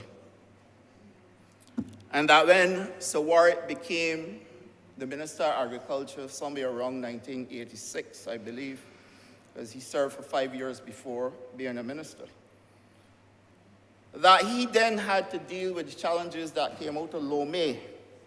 And you do recall that in 1980, a lot of work was being done to include South Africa and all the other larger nations under the Preferential Treatment Program, which is the Sugar Preference Program, or what they call the SP program at the time. And under Lomé, many of these countries that were jostling for share or to take up space in order for them to be able to sell sugar made it difficult for the Caribbean region as a whole, but in particular Barbados, to be able to hold its own. So you had fluctuations in prices that also made it very difficult for the minister and the ministry to adjust. So Warwick Franklin had then, therefore, to deal with the European Union's change when they started their program of anything but weapons. Remember, they have a program called, what is it, is the EBA? EBA. No, but there's another one too, anything but weapons, which they started at that time. And in order to give the Caribbean a continuous chance at supplying sugar, this was somewhere around 1985, somewhere between 1985 and 1994. They introduced another program called the SPS, Special Preference Sugar.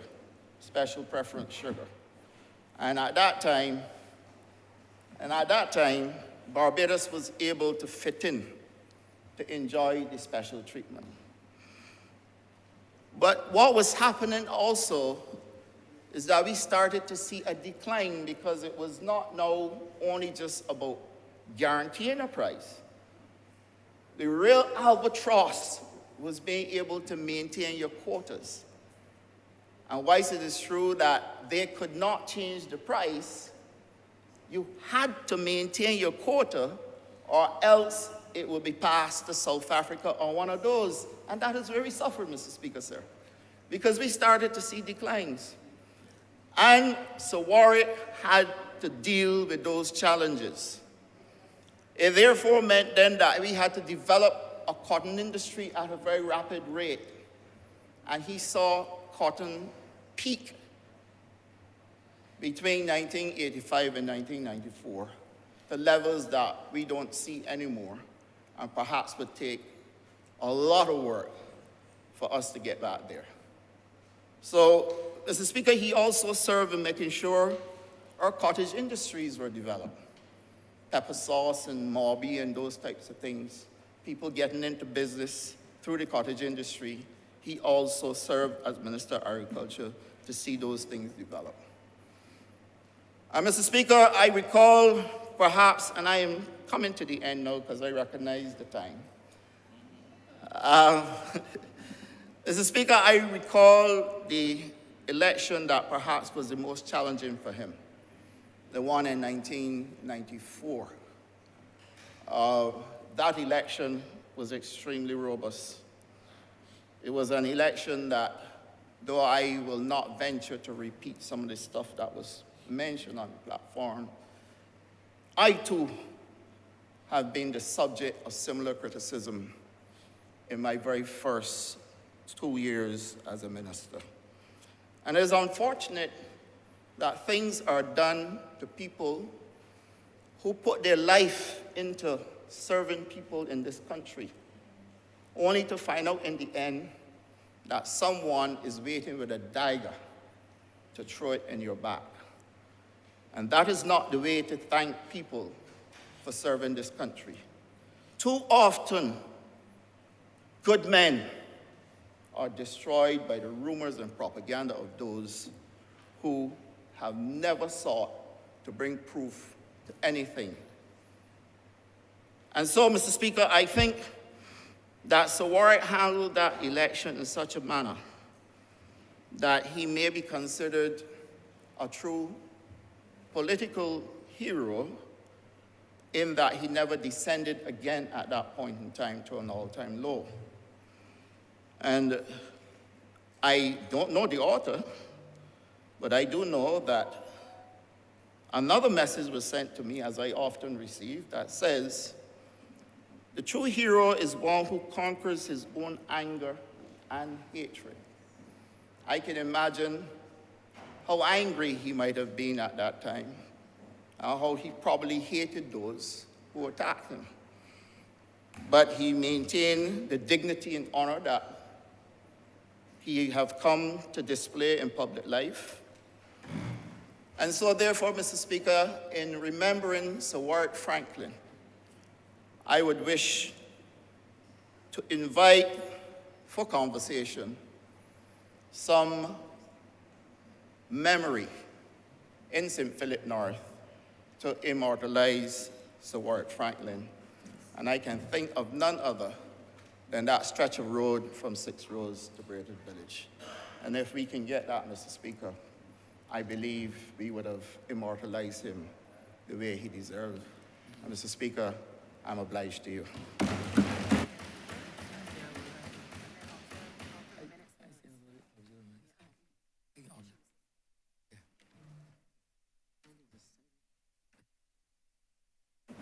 Thank you, Mr. Speaker, for the opportunity.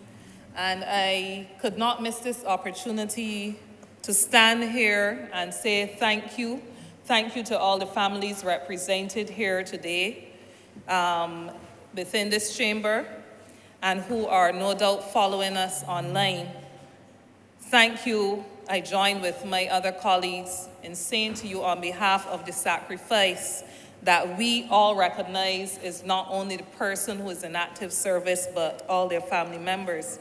Could not allow for this opportunity to pass as I specify specifically the relationship that I would have had through my organization with one who is very dear to us, was very dear to us, Comrade Maurice King. And I say comrade because in many respects, that is how he saw the Barbados Workers Union, how he referred to us, and how he wanted us to see him. I am told, because I would not have been around, of those early days in the union, just after Sir Frank and just after Sir Grantley Adams, when a young Frank Walcott was taken over in the union, unlike his predecessors, not involved in law, but General Secretary of an organization that would have needed the support of the advice and resourcefulness of people like Comrade Maurice King, Sir Maurice, more formally as we call him. And when many others refused to extend the hand to the Barbados Workers Union and the workers of Barbados and the general membership, therefore, there were a few friends of the union, and Sir Maurice was one of those few friends who extended his resourcefulness, his expertise in the law, his time to the cause of workers and worker development in Barbados. Not only through his resourcefulness in providing legal advice to the union, but also offering himself to be an active part of the union's education program, teaching at the Barbados Workers Union without asking for a cent. And that is noteworthy, especially in a time now where people see community service and community development as something that must be linked to other tokens and other forms of compensation. So this General Secretary would not have had much interaction with him. In fact, there was only one single occasion that I had to meet him formally. My interaction would have been with his younger brother, Edmund King. But I well recall that shortly after becoming General Secretary, there was a major issue for which we needed legal advice. And Sir Roy himself asked me, as acting as an advisor to the Barbados Workers Union, asked me to reach out to Mr. King. And I'm thinking, well, all these are old boys together. He could have easily done that on behalf of the union. Asked for me to reach out to the senior King, as we will call him, through his brother Edmund, to see if we can organize a meeting for this advice.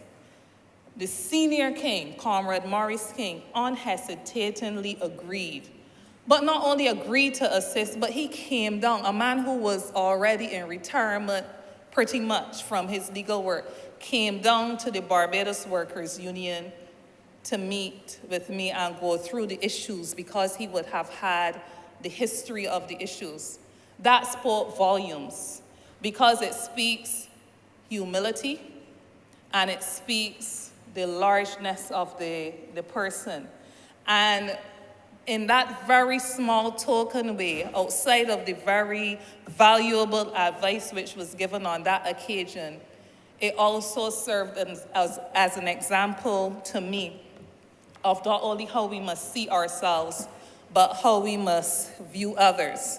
So his relationship with the union was one in which I reflect and pay gratitude to, because he took very seriously nation building. He took very seriously development of the workers in Barbados and enfranchisement of the workers.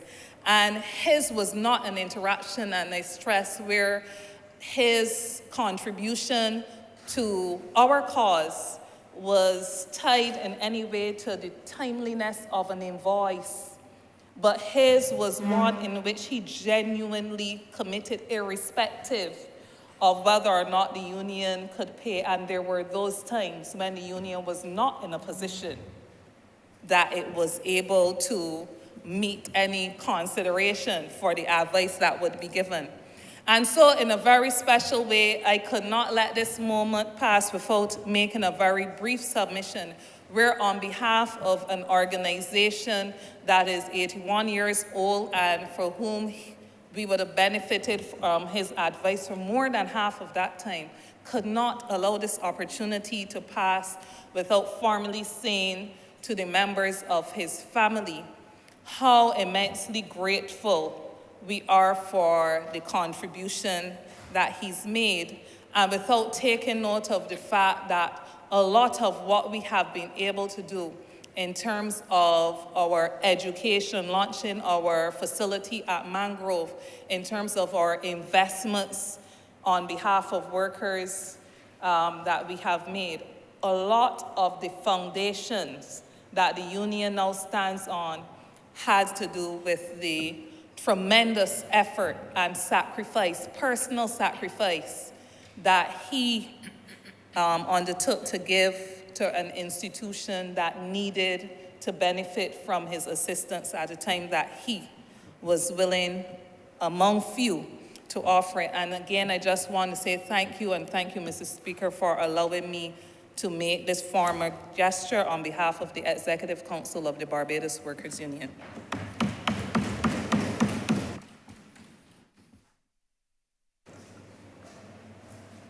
Honourable for Indian South.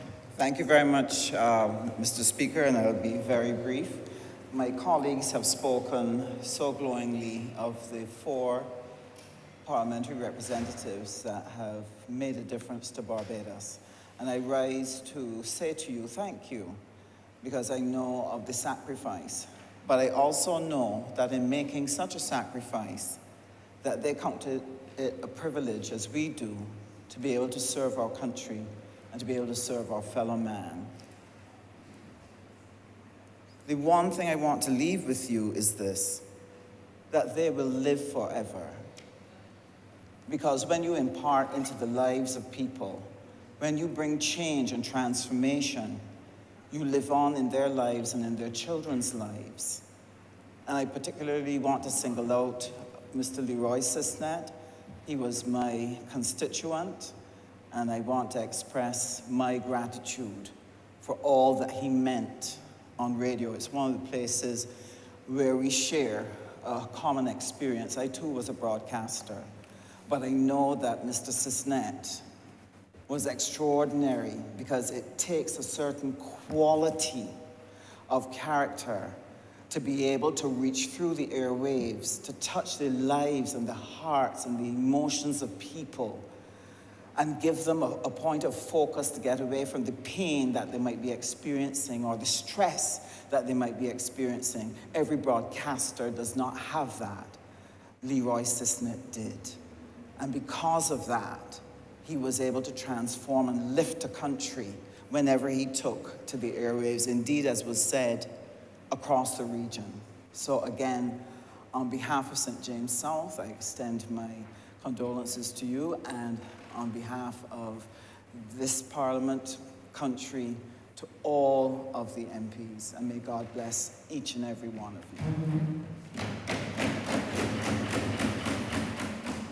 Mr. Speaker, I will be as brief as you've ever heard me in this chamber. Sir, I have to raise to just lend my voice to thank all 4 MPs who gave a life of service to this Parliament and to our country. But I know of Sir Warwick. He was a surveyor. My dad was a surveyor, land surveyor as well. And my father is a very gentle soul, a very soft-spoken soul, and he had a lot of respect for Sir Warwick and a lot of respect for his work. And my father never uses 2 words when one would do. And I've heard him say a couple of words about Sir Warwick, so that must speak to the measure of the man. I just wish to touch on Sir Maurice, sir, because I grew up in Enterprise, literally a neighbor to Sir Maurice. I grew up with his daughter Stephanie and his son, sir. Sir Maurice was that person, that quiet, dignified person. But he had a deep voice, and it was a voice of authority. When he spoke, you shut up. Everything came to a screeching halt, and you listened to what he had to say. It is interesting that I spent many days at their house. I used to call his wife Auntie Pat. I never called him anything other than Mr. King.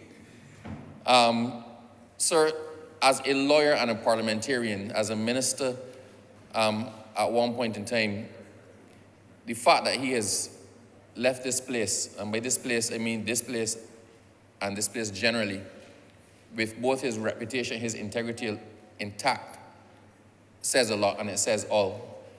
We shouldn't have to say it about parliamentarians or persons who serve in office. We should not have to say it, sir, about lawyers. But the fact that we do, it bears saying, and the fact that we say it positively, it says a lot. Sir Maurice, sir, is what you would call a true Barbadian icon. a legal luminary. We tend to spit those words out because they sound good together and we don't know what it means.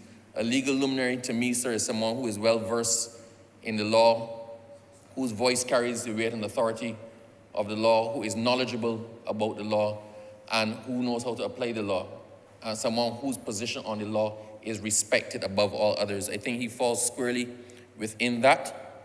And as I said, sir, I will finish as I started. I have nothing but respect for Sir Maurice King, for the work that he's done in the Parliament, for his work as an Attorney General of Barbados, and just for his work as a lawyer. He's one of those persons we looked up to as a man of integrity and we took lessons from.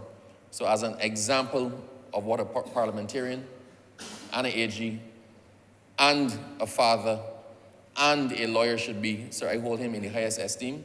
And I just want to say to all four families, all the families of the four departed MPs, my condolences entirely, but specifically to the family of Sir Maurice King. My deepest condolences to you all. We miss him and he will be forever missed. Thank you, sir.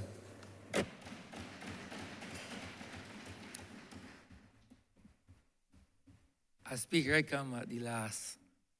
I want to endorse all the contributions made by honourable members in relation to the four deceased parliamentarians. I offer sincere condolences on behalf of the entire Parliament, and I ask that we stand to observe 1 minute silence.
Go ahead.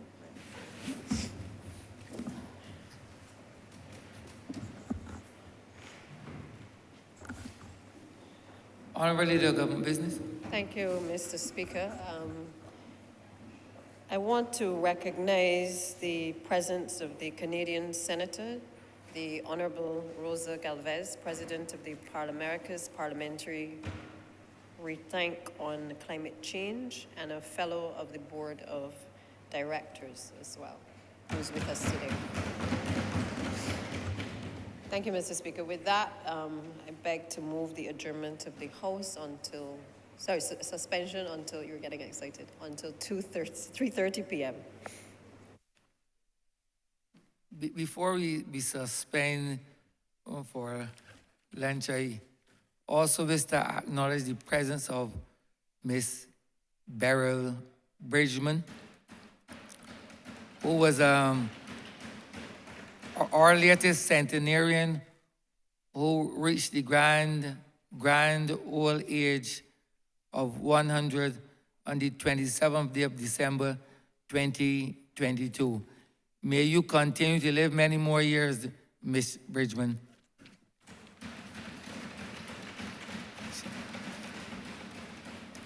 The question is that this Parliament be suspended until 3:30 p.m.